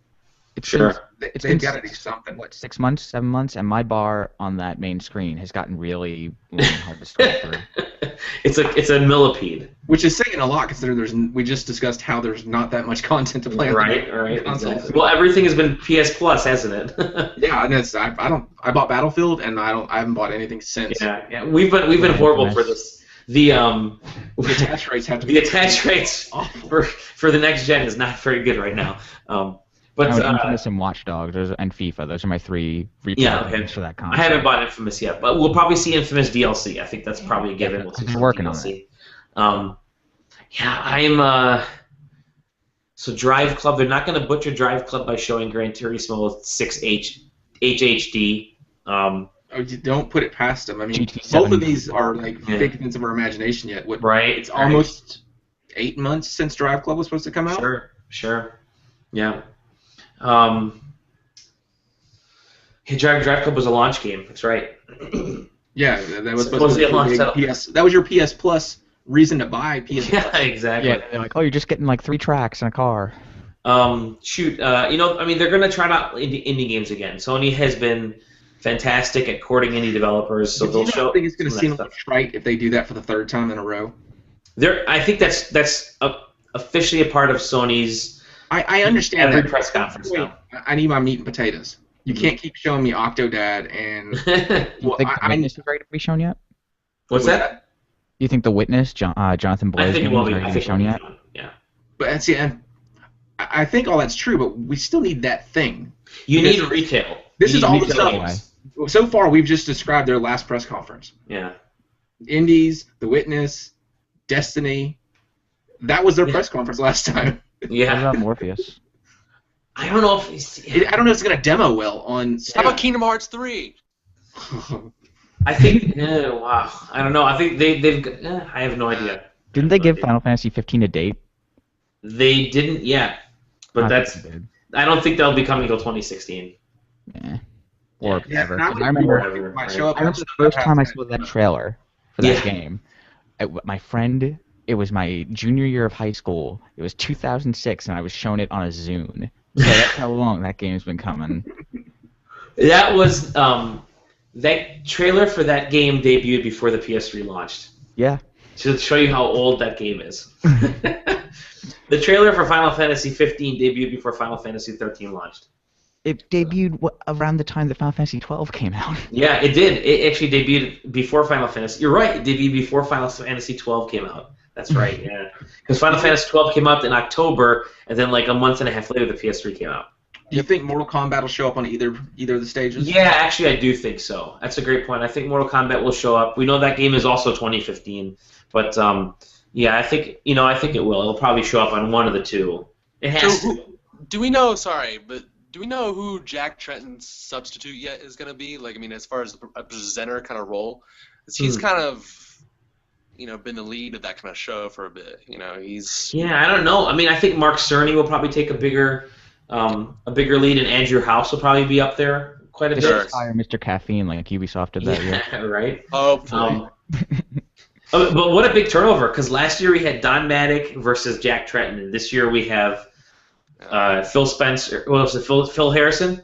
Phil Harrison, yeah. Phil Harrison versus one of the Phils. Yeah, Phil Harrison has been there for a while. And somebody from Sony who we don't know. So it's a big turnover this year because the last couple of years we had Don and Jack show. But yeah, it's all changed. It's a very different E3 this year, and the vibe. And I mentioned before the show started, Andrew, the vibe isn't as exciting anymore because so many things have been delayed. Although we know there is stuff out there that can't be talked about. You guys saw that Twitch. The Twitch schedule had a ton of unannounced game. We already know a couple of them, what they ended up being. I know one of Deep Silver's games and Crytek's games, The Hunt, and both those were announced. And I think there's still one. Hunt and what's the name of that game? It was really bad. Homefront. Yeah, Homefront. They need to hide under Massive. But there is one more. I know there's one more Deep Silver game because that's listed on there as well. Saints Row 5. Yeah, exactly. You know what? That would be fine. Next gen Saints Row. Yeah. It's gonna be a Saints Row Crackdown crossover. Yeah, there you go. Do you guys think we'll see? Here's a big one: GTA 5 for the PS4 or Xbox One. I do. You think no. No. I don't know. I mean, I just feel like I think that's a bigger undertaking for Rockstar than everybody thinks it is, and I don't think it's been long enough for them to really do anything. Have they announced PC on that yet? No. So, because when they announce one, they're gonna have to announce all three. Yeah, exactly. Right. I think that's gonna happen at E3 this year. I do think so. I know we were just invited to the 2K booth, but they're gonna have Evolve, Borderlands, and Civ. What, Tales from Borderlands? Or the other one? No. Tales from Borderlands. Oh, they're making a new Borderlands game, right? Yeah. Pre-sequel? It's actually pronounced pre-sequel. Yeah, pre-sequel. I get them all mixed up. Yeah, their biggest thing right now is I want the new Civ game. That looks so dope. Oh, the space? No. What is space it? one. Future one? The space Civ? Yeah. Yeah, and I really want to see how they incorporate space into it because they announced it at PAX and showed nothing. No gameplay footage whatsoever. And that's coming out this year. Yeah, that's true. Right. So what else from Sony? Do we see anything else? It's Yeah, what was that? You mean like first party stuff? First party stuff, or what they're going to showcase at their? I mean, it's got to be first party, right? Well, Do at you some think point, they'll give us like pricing tiers for PS Now? Maybe they'll. You know what? I would be surprised if PS Now becomes a portion. That's a great point. That wouldn't be something that would demo really well. Mm-hmm. Because it's just people playing old video games, but like they could announce I don't know. pricing I tiers mean, and that could be availability. something that's more like booth. Like, Sure, it'll be booth. like- It'll be booth. Yeah. And even I think Gamescom is really I think we're going to address that head on. Because Okay. I feel like that's kind of where those events usually tend to go. But Sure. no, I was thinking A Jack sweet and Daxter's rap going to reboot. come back some point, but You know, I would not be surprised if that's their big game for this holiday season. I was thinking either Jack and Daxter or yet another Sly Cooper or something. yeah, that's going to be their Twisted Metal moment. Remember that? Right? Yeah. Oh my God! I remember they brought that truck The on truck? stage. Yeah.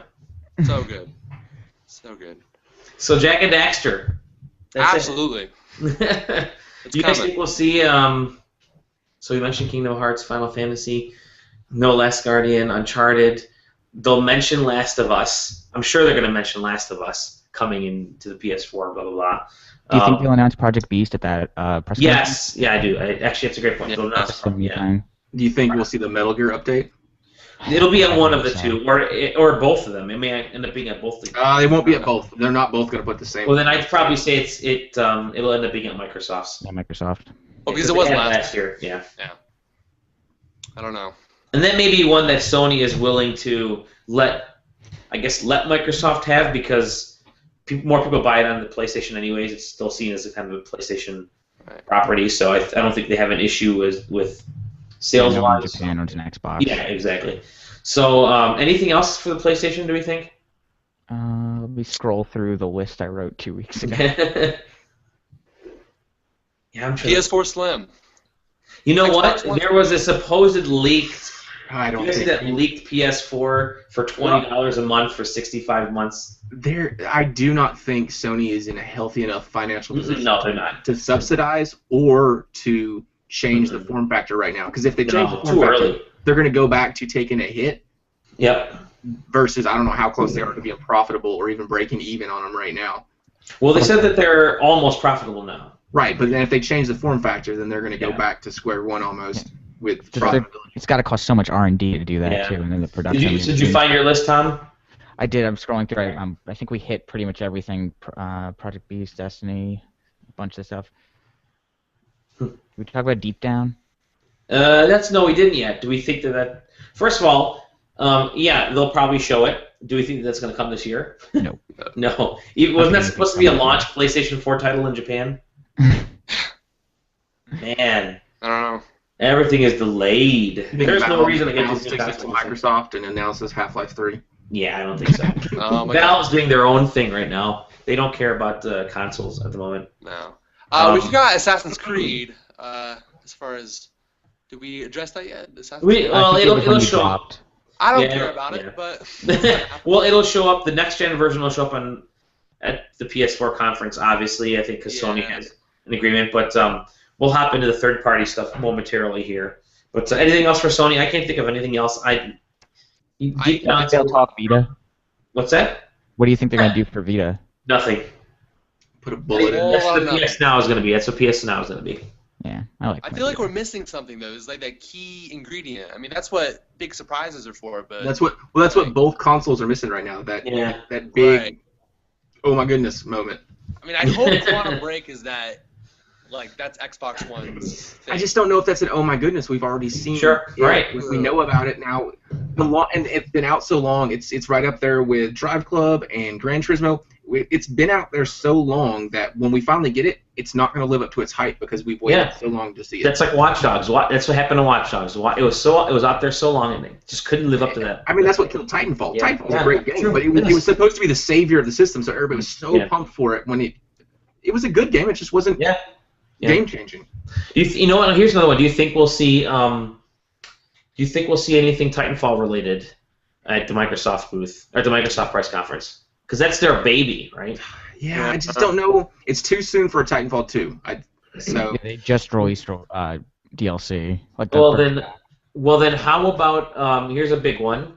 How about Mass Effect at Microsoft? Kill a man. Ooh, His yeah. mom. I think that will happen. And I'll tell you why Mass Effect will show up at Microsoft's press conference. EA's press conference is going to be all about Star Wars. Definitely. They got two or three Star Wars games going, but you do not want to showcase Star Wars and Mass Effect at the same press conference. It'll just cause too much confusion. So I could see us getting Mass Effect at Microsoft's press conference, and then mentioning some type of time exclusive or time DLC or something, right? Right. What's the other extra hour? What's that? The Bethesda. Fallout 4? Fallout 4. So there is an unannounced Bethesda title. I mean, Battlecry was announced. Elder Scrolls Online. Maybe Fallout 4. Maybe Fallout 4. But where, though? I mean, would Microsoft be the place to do that? Because I think it'd be Microsoft, It's always been Microsoft, hasn't it? Yeah, I think so. Yeah, because if I think of Skyrim, I think of Fallout. Those are PC. God, that's such a games. It's been, what, 2-3 years since Skyrim? Ready? You know what? It'll be Dishonored. It'll be Dishonored 2.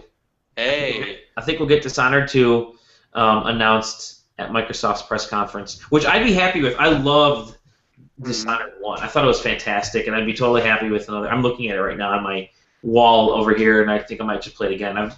I would not mind a Dishonored 2. No, it's not. It's no Fallout. But I mean, if we're going pie in the sky, Bad Company. Yeah, go pie in the sky. It's fine. Bad Company 3 is the game I want to see at either one. Will that happen now that Hardline is coming out, though? They could just drop a trailer. They could drop a what was that trailer? I haven't seen it yet. The Hardline trailer? It got pulled before I could watch it. Yeah. I don't know, because Hardline's so different. Well, it is. It's not even a real Battlefield game, right? Yeah, I mean, what, they're going to put choppers and police cars in there? Or maybe a SWAT truck? It's like the Dead Space technology with cops and robbers. I mean, because as soon as you take out... Because I was thinking, you could have a great game if you took the Frostbite engine and the Payday concepts and added vehicles and let you do heists and things like that. That would be a great game. But if you take the vehicles out of a Battlefield game, then you're playing Call of Duty with classes. Mm-hmm. Yeah, totally. And I don't want to do that. I want to fly a fucking plane or a helicopter or drive a tank into a ditch and get stuck. If that's what you do. I think maybe we'll see like a Christmas Story reenactment of that famous scene with the red BB gun. Hoping for it. In HD, right? In HD, of course. Okay, let's get to Nintendo real quick. Nintendo's not there. Nintendo's not there, but they're doing their digital event, direct, whatever that is. No, it doesn't count as E3 if they're not there. It counts as E3. It counts as E3.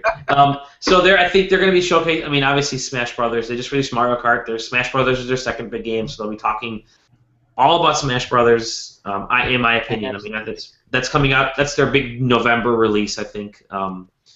I still think. I mean, we'll see Bayonetta 2 this year. I think my prediction there. That's still supposedly on the schedule for this year. So is the X game, whatever is Xenoblade Chronicles 2, whatever that is. How about this? Maybe I'm wrong and it's already happened, but is there Minecraft on the Wii yet? No, not on the Wii U, and that'd be perfect, right? I mean, you can use a stupid touchpad to pick the blocks and the elements you want to use. I guess Notch came out and said that it just wasn't in the plans. I don't know. I mean, I figure if the 360 and the PlayStation 3 can run it, why can't the Wii U run it? I'm sure it could run it, but would the sales justify it? I don't know. They put it on the fucking Ouya, didn't they? I don't know. It's on Amazon TV, I think, isn't it? That's what I'm saying. I mean, so really, what's kind of sales numbers do you need if you can put it on the Amazon TV? Sure. Those are just like Android ports, right? Yeah, that's true. I mean, the Wii's got to be close to something of the 30,000 freaking ports you have of Minecraft right now. Yeah, it's the Wii U is apparently closer to the Xbox 360 than it is the PS3, but yeah, I mean, if they can't justify a Minecraft port, I know, right? I mean, it seems like a perfect addition. Now, give me Mario Kart with Minecraft set in the Mushroom Kingdom. I could totally dig that as a. Yeah, you can get new character skins with NFC. Yeah, I know. I could there you go. Sold. I mean, look at the crafting. Like you open up the crafting table and it shows up on your big gamepad. See, if we were designing games, guys, we would have these fantastic ideas, but. Yeah, it's very well known. Nintendo's leadership is not very good. Especially not good at making these business deals and getting people excited to develop for their console. So it's going to be all first-party stuff. Yeah, because no third-party. No third-party. I mean, Ubisoft is abandoning them. It looks like we may actually get Call of Duty Advanced Warfare on the Wii U, but I think that's just Activision saying, thanks for selling Skylanders for so many years, the lead platform on Skylanders. Here's Call of Duty, because Call of Duty at least does sell to some extent. But yeah, I mean, it's going to be the NFC figurines too, which they'll probably announce like 8 for this year or 6 for this year or something, because they'll screw that up too. Think there'll be a Zelda game? I don't think they're gonna show a Zelda game. It's still too early. I really it's want. Too early, my ass. That should have been like a launch. Oh, it should have been. But I do think they'll show Metroid. I think they'll mention Metroid. Yeah, I just can see Nintendo just jumping the shark and just destroying any third-party support by coming out with a Nintendo Skylanders knockoff. The idea is definitely different. It's similar to Skylanders for sure because it's figurines, but I think it's different enough where I actually think I could see Nintendo. Smash Brothers. Well, no, I think I could see Nintendo signing a deal with Activision to say, hey, by the way, you can use Mario in Skylanders. If Nintendo plays well with others, they'd have third-party support still. Oh, sure. Well, Skylanders is Nintendo is always a lead platform for the Skylanders games.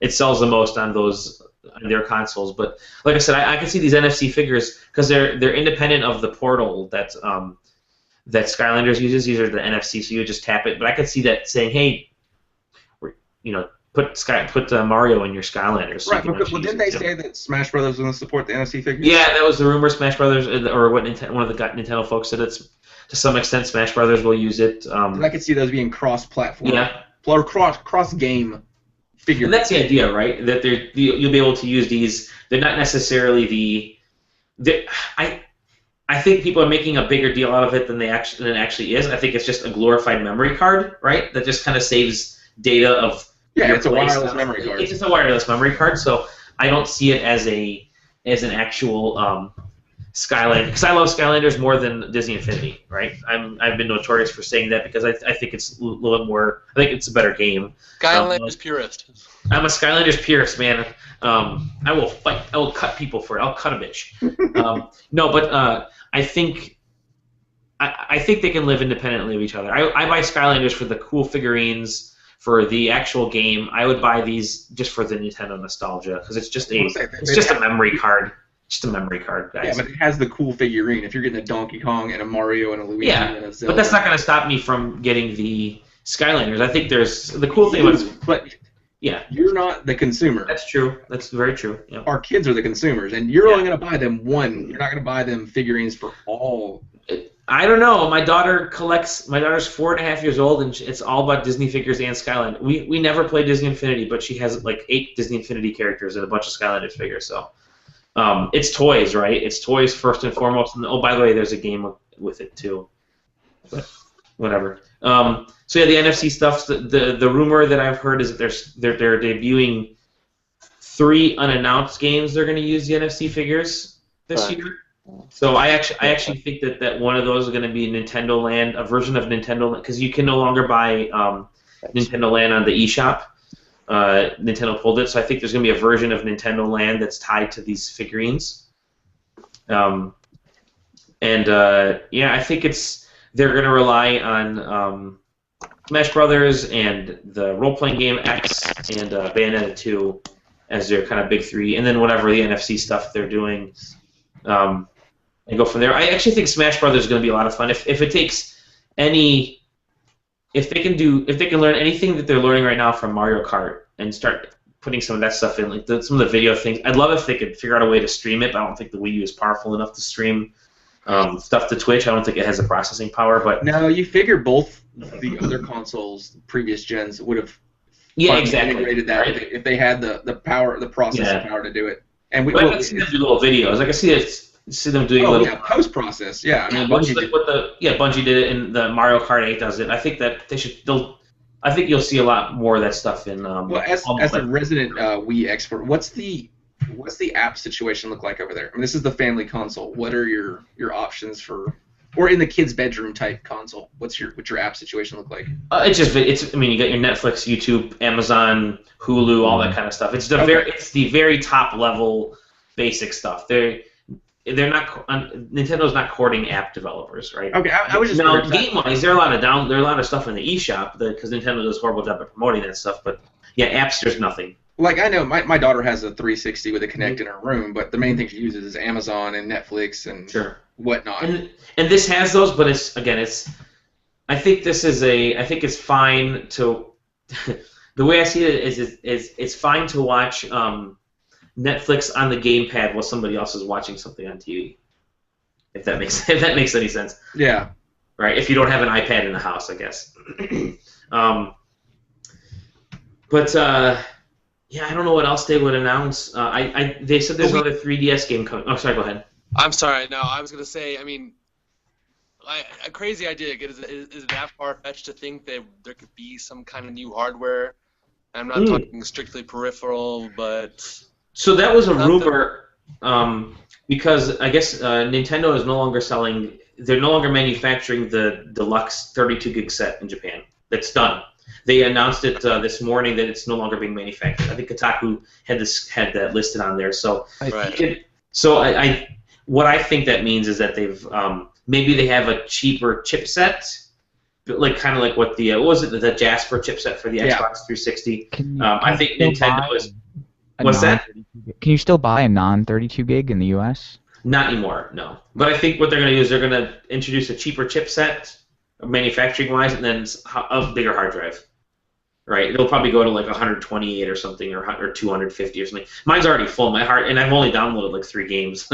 It's completely full. Can you use external? Yeah, you can. Yeah, and that's I ended up getting a 2 or 3 terabyte drive that I have plugged into, but I don't like to have extra stuff hanging off. Well, I'm gonna say 2 or 3 terabytes of Nintendo Wii games. You're an optimist. I have at least 48 plus gigs of Wii U games. Surprisingly, at least they figured out, because the problem with the Wii was that you could only do 40 megabit size was the limit. That's why nobody ever sold anything on a WiiWare. Because 40 megabytes, you can hardly make a game anymore these days. Yeah, what was the Xbox 360 originally? It started off at like 40 something, 50, yeah. Then they opened it up to like 100, and then they just made it. But it was Castle Crashers was the first game to break. That's right. Yeah. Something like 1.4 or something like that. Exactly. Yeah. So I think Nintendo is finally at that point, and they didn't realize that during the actual Wii era. So it's. Yeah, I have a bunch of games on the Wii U hard drive that are 1 to 2 gigs.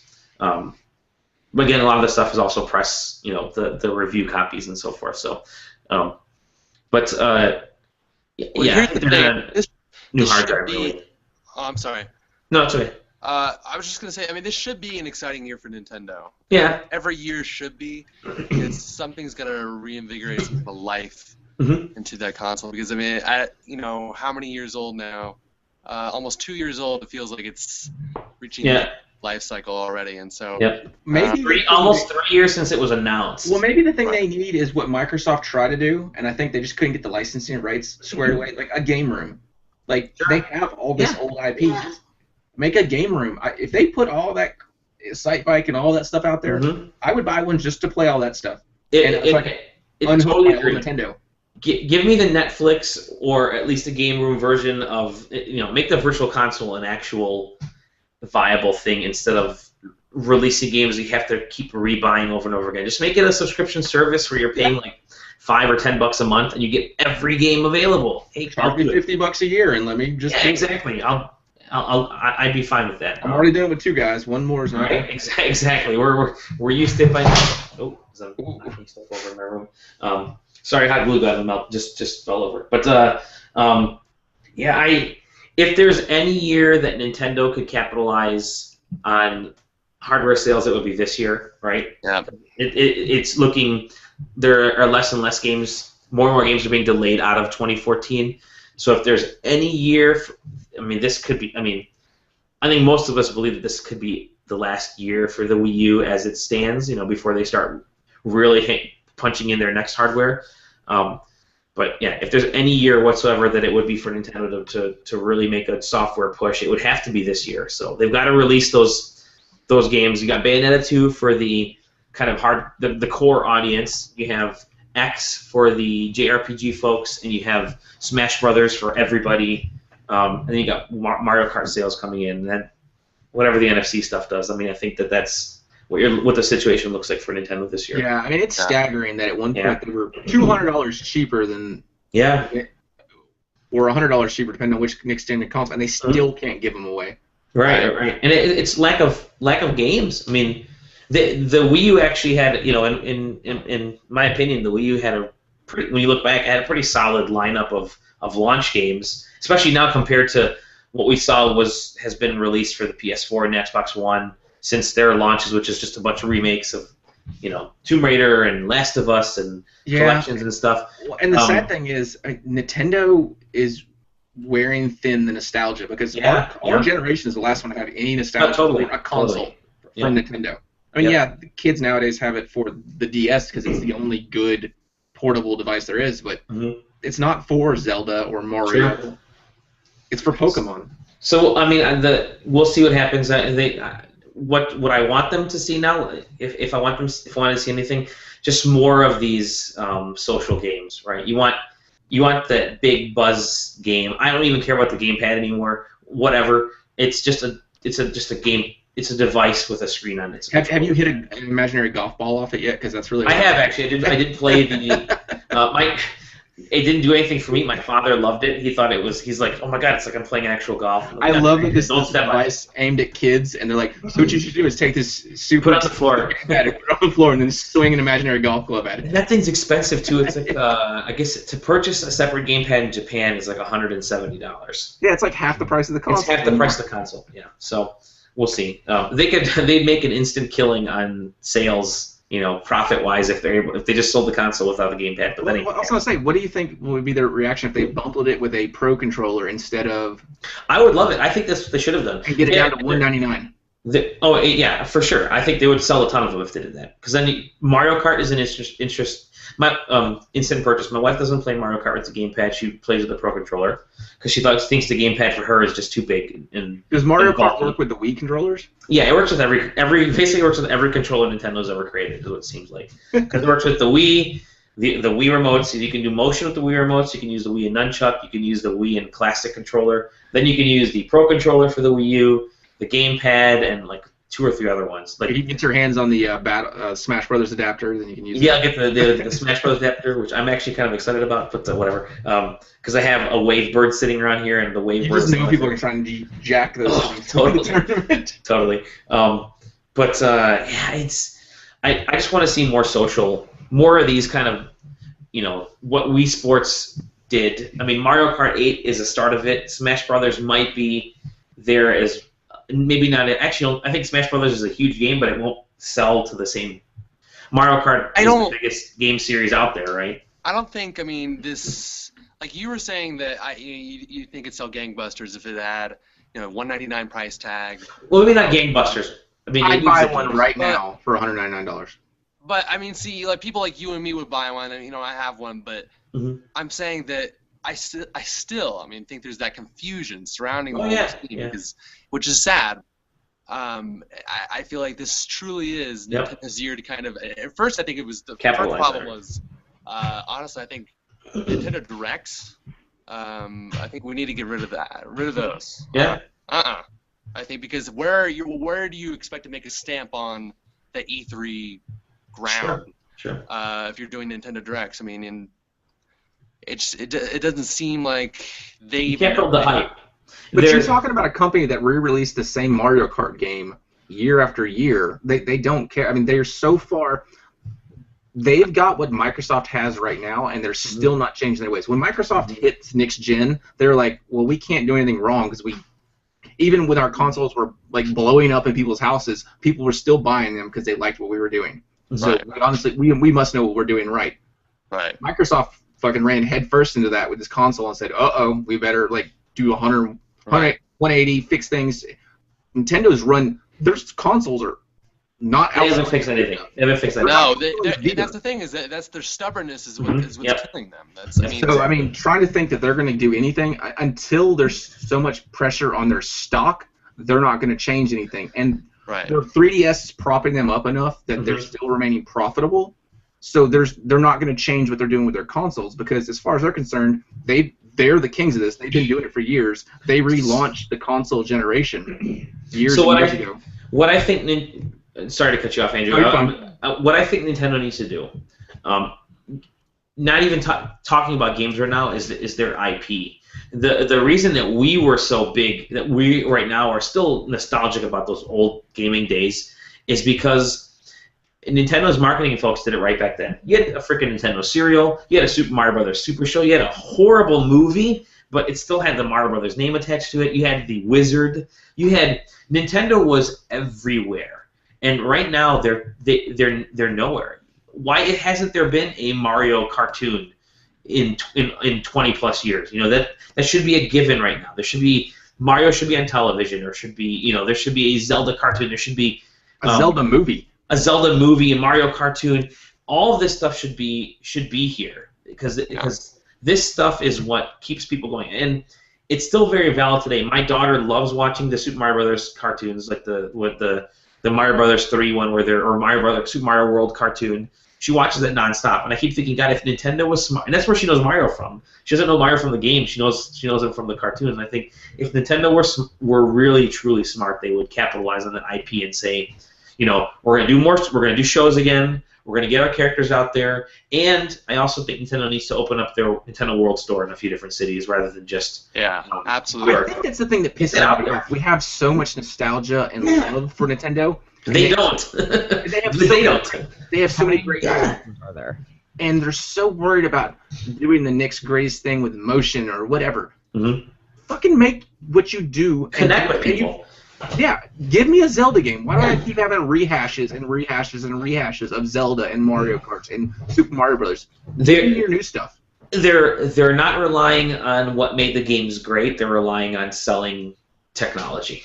That's what kind of sucks about what Nintendo has done over the last 3-4 years, especially in my opinion. When was the last original Zelda game? Not a rehash or a reimagining, just the last new Zelda game.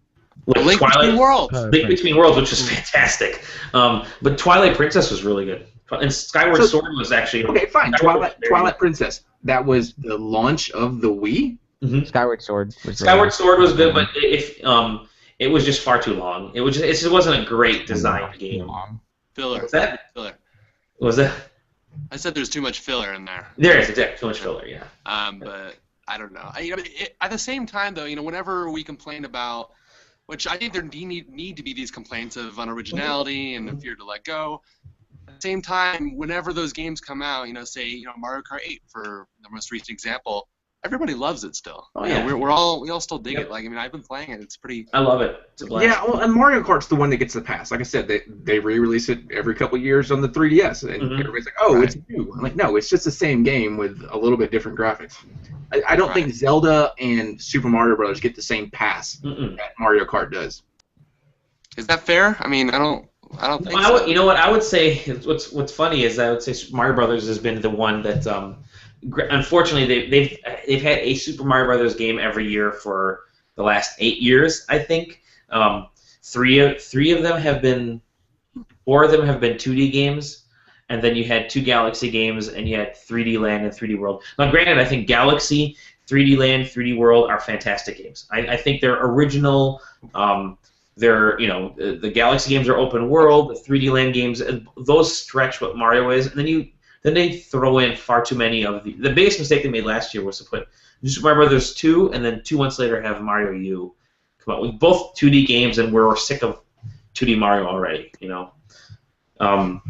But they can be original, and Nintendo's philosophy is just because Mario's attached to it doesn't mean it's not an original game. It's just that Mario's attached to it because it's like Disney uses Mickey Mouse all the time for everything. It doesn't mean that it's the same Mickey Mouse game. It's Mickey Mouse tied to it. But I don't think Nintendo's using their IP smartly, and if they did, and really capitalize on that nostalgia and capitalize on what makes the company great, which is that IP. It's not just games. It is Mario, it's Zelda, it's Pikmin. You bring those names up, and everybody automatically has these ideas pop in their head of what their favorite one was, and they don't, you bring up Halo, and you don't necessarily think of a specific Halo game, you think of Master Chief, So I think Nintendo needs to get back to that, and we've spent far too much time on talking about Nintendo. Let's briefly cover the third parties, and then we'll call it a night because it's bordering 10:30 over here, and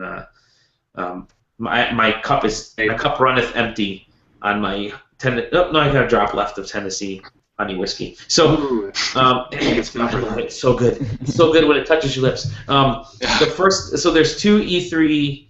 There's two press conferences by third parties. The earlier edition is EA, and we already mentioned Battlefront, Battlefield, Hardline, obviously Madden, and FIFA are going to be there. So what are your thoughts about what EA is going to be potentially showcasing? For my part, I mean, first and foremost, Mirror's Edge 2. Absolutely. They did tease that. They did. Last year. Right. Last year. So, there's absolutely the expectation for it. And now it's just a matter of whether or not we'll see it, which I'm sure we will, because, to me, it looks like that was gameplay that was shown last year within that trailer. I'm not sure if that truly was, but no, we'll see. I think it's not even Mirror's Edge 2 is the thing. They need to clarify that, because is it a reboot? Is it semi-sequel? Right. It'll come. And Star Wars, I think that Star Wars is going to be their DNA. The showcase, right? Yeah. Yeah, it's going to be big. They have to lean hard into it. Yeah, definitely. That's their crutch right now, right? Because EA has gone through a lot of issues recently with some of their sports, the NCAA stuff, the Madden stuff, NBA Live being just a disaster. Do you guys think we'll see an NBA Live this year, or is that series dead? Nope. All right. Yeah, hot street trash. Well, and then what they're paying out, like almost $1,000 per NCAA athlete. Yeah. Oh my gosh, per player. Yep. $40 million, something crazy. Well, what's the state of affairs in their burnout / Need for Speed / So apparently there is a new Need for Speed in development, but it's not. This is the first year in years that there won't be there won't be one coming out this year. But I believe there's one in development, is what they said.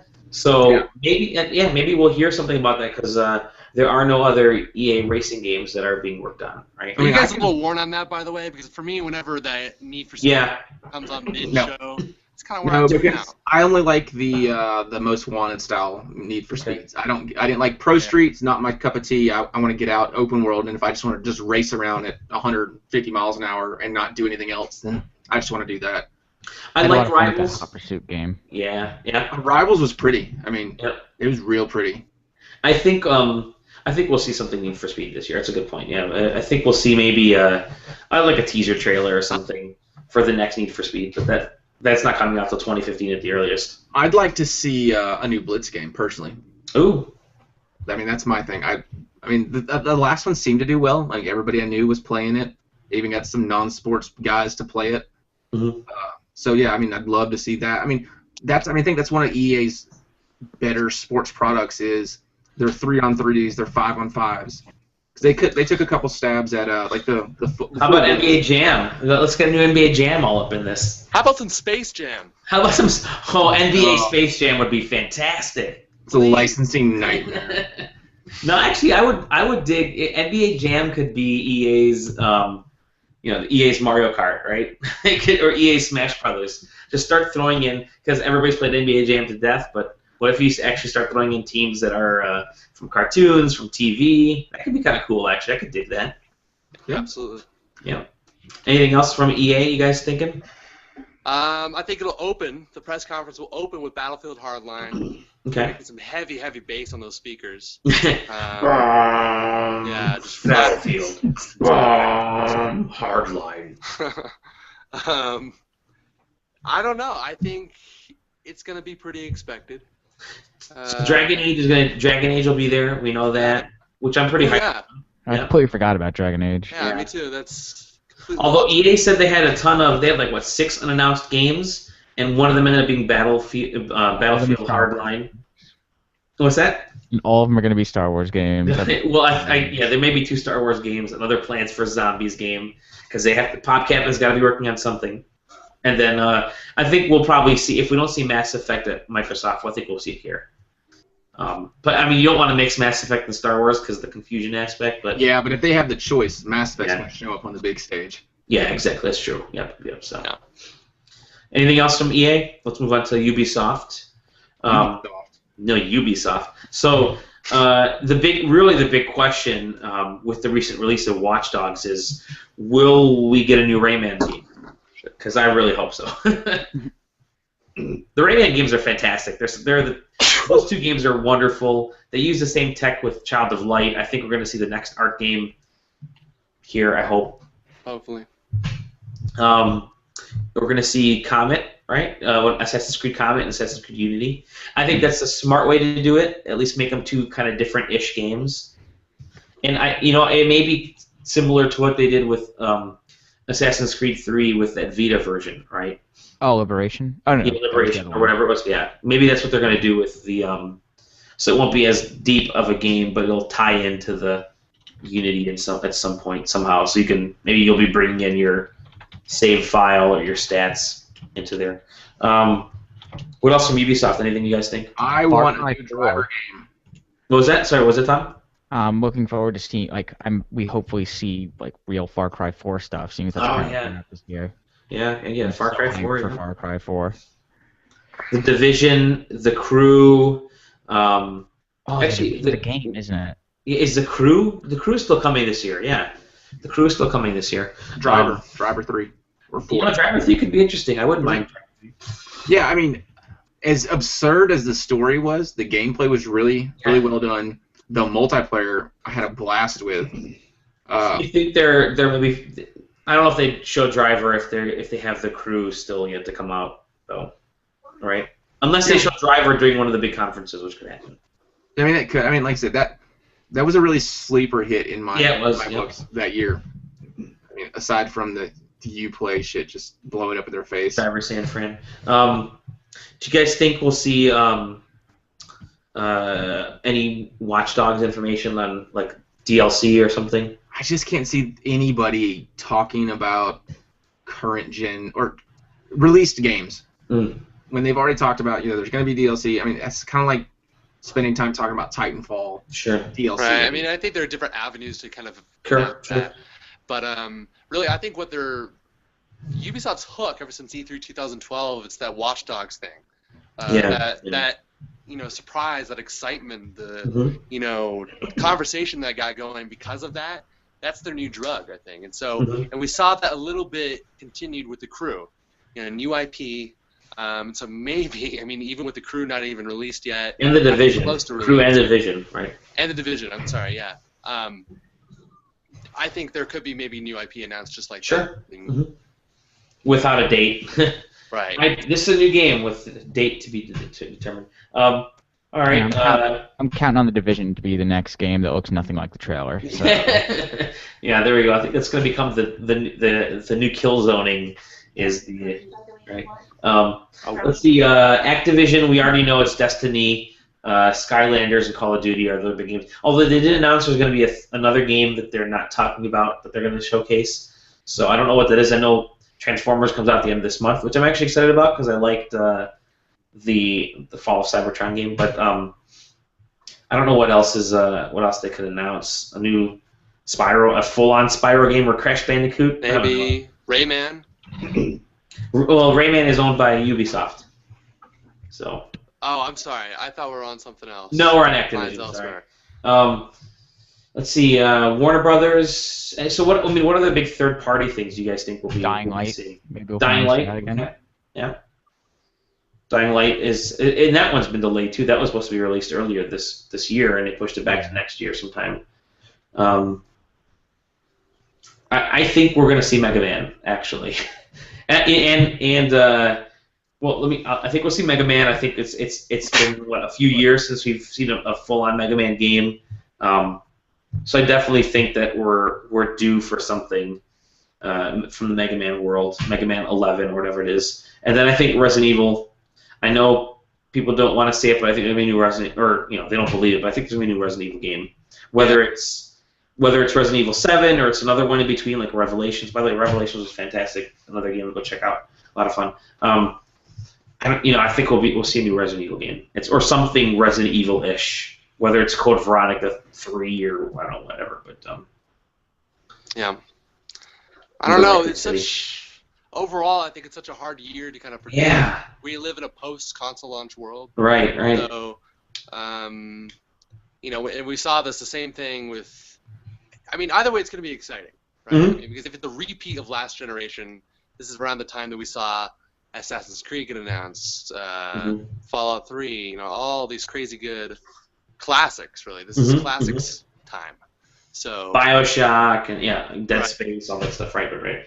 So, and there's no telling what we'll see. I think because it's we can't pinpoint every single game that every single studio is gonna do. But I think the biggest mystery is still Nintendo. Yeah, sure. It's theirs. It's their E3 to lose. Right. Because we don't know enough about anybody else to really be anything but a downer. But Nintendo has this is totally their E3 to lose. We all need to be happy though. We need to be happy. It's great. Everything. Actually, you know what? As weird as the gaming situation is right now, it's still a great time for games. Like, I mean, just because we're not playing as many console games as we are now, we have a lot more choices for gaming. I've fallen into the Clash of Clans bug, so I've been playing Clash of Clans on my iPhone, and then I'll hop into like Wolfenstein, and I'll hop into Mario Kart, and I don't think you can be a what's the word? Not agnostic. I don't think you could be a devoted to one device type of gamer anymore. Yeah, you can if you want to miss out just because you're exactly. Yeah, exactly. You just got fanboys in the way. That's about it. But well, I don't know what you'd want to be anyway, right? Because right. I don't even understand fanboyism anymore because I do. Mom because only buy you one. Yeah, exactly. You want to justify your purchase, whether it's because your parents can only afford to buy you one, or it's just absurd to buy your kids two $500 consoles, or you want to feel good about the thing you did and want to justify it yourself, if nothing else, why you don't have the other one. Right. I mean, that's kind of why fanboys exist. I think that's the root of it. I think the way you kill fanboyism is spoil your kids, spoil them. Great, they're telling me how to raise my daughter. Yeah. Damn it, Andrew. Yeah, my son asked for an Xbox One for Christmas. I'm like, I think that's gonna happen. My little brother asked me to help him build him a PC. Nice. Nice. Saving up for that. Cool. I'm actually gonna be picking up a PC probably pretty soon here. I was looking at a nice heavy. Listen to this, starting to betray him. I was looking for a heavy-duty PC for a long time, and then I realized I'm just going to buy a $300 PC from Best Buy and just play games on it because that'll be plenty for what I need to accomplish. That's about what I did. I think I paid $600 and then just put a 2-year-old graphics card in and just called it a day. Exactly. I think that's what I'll end up doing. No, I have a crazy rig. Oh, do you? Yeah, because I process a whole bunch of video on it. Oh, that's right. Yeah, you do a lot of video stuff. I do most of my video stuff on my dual fighting Macs here, but yeah. Mm-hmm. So last E3 around the table. I want to hear what's the one big thing that you want out of. What's the one thing that would just make you scream for joy, happy out of E3? And Andrew, what's that for you? It's gotta be. I keep coming back around to it. It's Fallout 4. Okay. Fallout 4. I know it's not very exciting, but I mean it's what I like. Sure. Okay. And that's it. It's like my two other dream come trues. They all came last year, and that was Mirror's Edge 2 and Parts 3. And so far I don't really have any others than Fallout 4. So. What about you, Tom? I'm like him. Fallout 4. I'd really like quite a bit. On Project Beast, I really want to be real and announced and to come now. Let's see. For me, God, I'd love to see. I'm a huge fan of Doctor Who and Game of Thrones, and I always keep thinking I'd love to see an actual game in those worlds, be awesome. But Telltale Doctor Who. Right. I know we had the idea for Telltale Doctor Who, or we had the idea for actually Lego Doctor Who, which I think would be perfect. But who knows if that's ever going to happen? But it's just maybe I just want something new and awesome and fresh, just a cool idea. Maybe evolve. Evolve could be cool. I just want something that makes me say, I am so glad that I bought a console for that. And to me, it just got to be I want a new IP. You know, whatever it is, it's got to be a new IP. It's got to be mind-blowingly cool. It has to live up to the hype of Watch Dogs when we first saw Watch Dogs and everybody was floored, and then when we first saw Division and everybody was floored there. Right. Maybe I want something to that level, just something it's got to be a new IP. I don't want something online, fully online. Let's just say that. I want a single player or couch co-op that's an amazing experience that doesn't need a ton of online because my network is pretty crappy at home. Well, because I'll tell you what, I mean, you're right. Watch Dogs, that announcement was probably the most excited I had been during E3 for a long time, and so definitely because replicate that moment somehow. I'm good, and the Watch Dogs excitement was because you knew that had to be running on something next gen. Sure, exactly. Nothing was announced. Well, there was that, and then also just because, just the possibility and the fact that it looked like a cool new game, cool new idea. Into the future. Right. John, what about you? What would blow your mind? What would make you happy at E3? What would be the one announcement that you'd love? Sunday ticket on Xbox. That's what I need. It's really my life needs that. My life really needs that. Sure. What I'd like to see is, like I said, a new driver game would be great. Left 4 Dead 3 would be really good. Yeah, great point. Yeah, Left 4 Dead 3 would be awesome. Yeah. Maybe sprinkle in a little Half-Life 3. Yeah, let's not get crazy here. Okay, we're talking about actual things that could actually happen. Well, here we go. I'm gonna say Portal. My thing is gonna be Portal 3. Give me Portal 3. Okay. Right, just so I can actually put a name to a product. Portal 3 would be great. While we're talking crazy talk, why don't we just reboot Parappa while we're at it? I would love that idea. I know a lot of our listeners and watchers and readers love that idea as well. But basically, with that said, I think we've done a lot of amazing E3, pre-E3, pre-gaming, I guess you can call this, chat tonight. And I definitely want to thank you guys for hopping on. Andrew, thank you. Welcome back. Thank you. It was awesome that you went to the National Guard, right? I did, Air National Guard. Thank you. Thank you for your service. That was awesome. Well, thank you for your support. I appreciate that. And John, thank you as well. You have some military history as well, and you are, you're always welcome on the show. And you've got some great community stuff coming up. And we had a little bit of a false start on our last community game night because had a little technical issues, but not understanding the actual dates on a calendar. I think. Hey, definitely. It's still new. There's 365 of them. I got within 2. Give me within 2. So we'll get that going here. Obviously, the special tournament that we're going to be hosting here pretty soon is going to be great. Tom, thank you as well. It's awesome to have you on another episode. It's always fun. Definitely, and great job with some of the coverage this week on some of the news that was popping up. So good stuff there.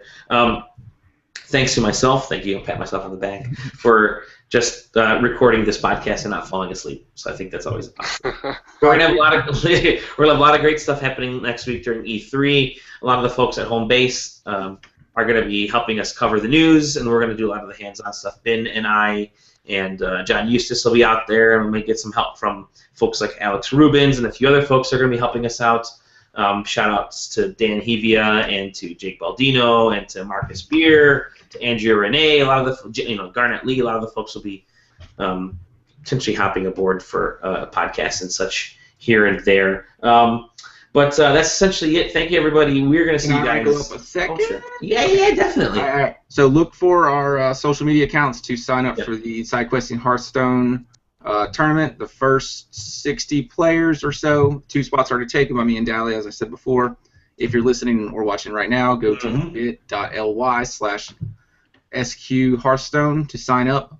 And then I think we're going to try and gather some of the team together to do a live stream during the Sony press conference at 9 p.m.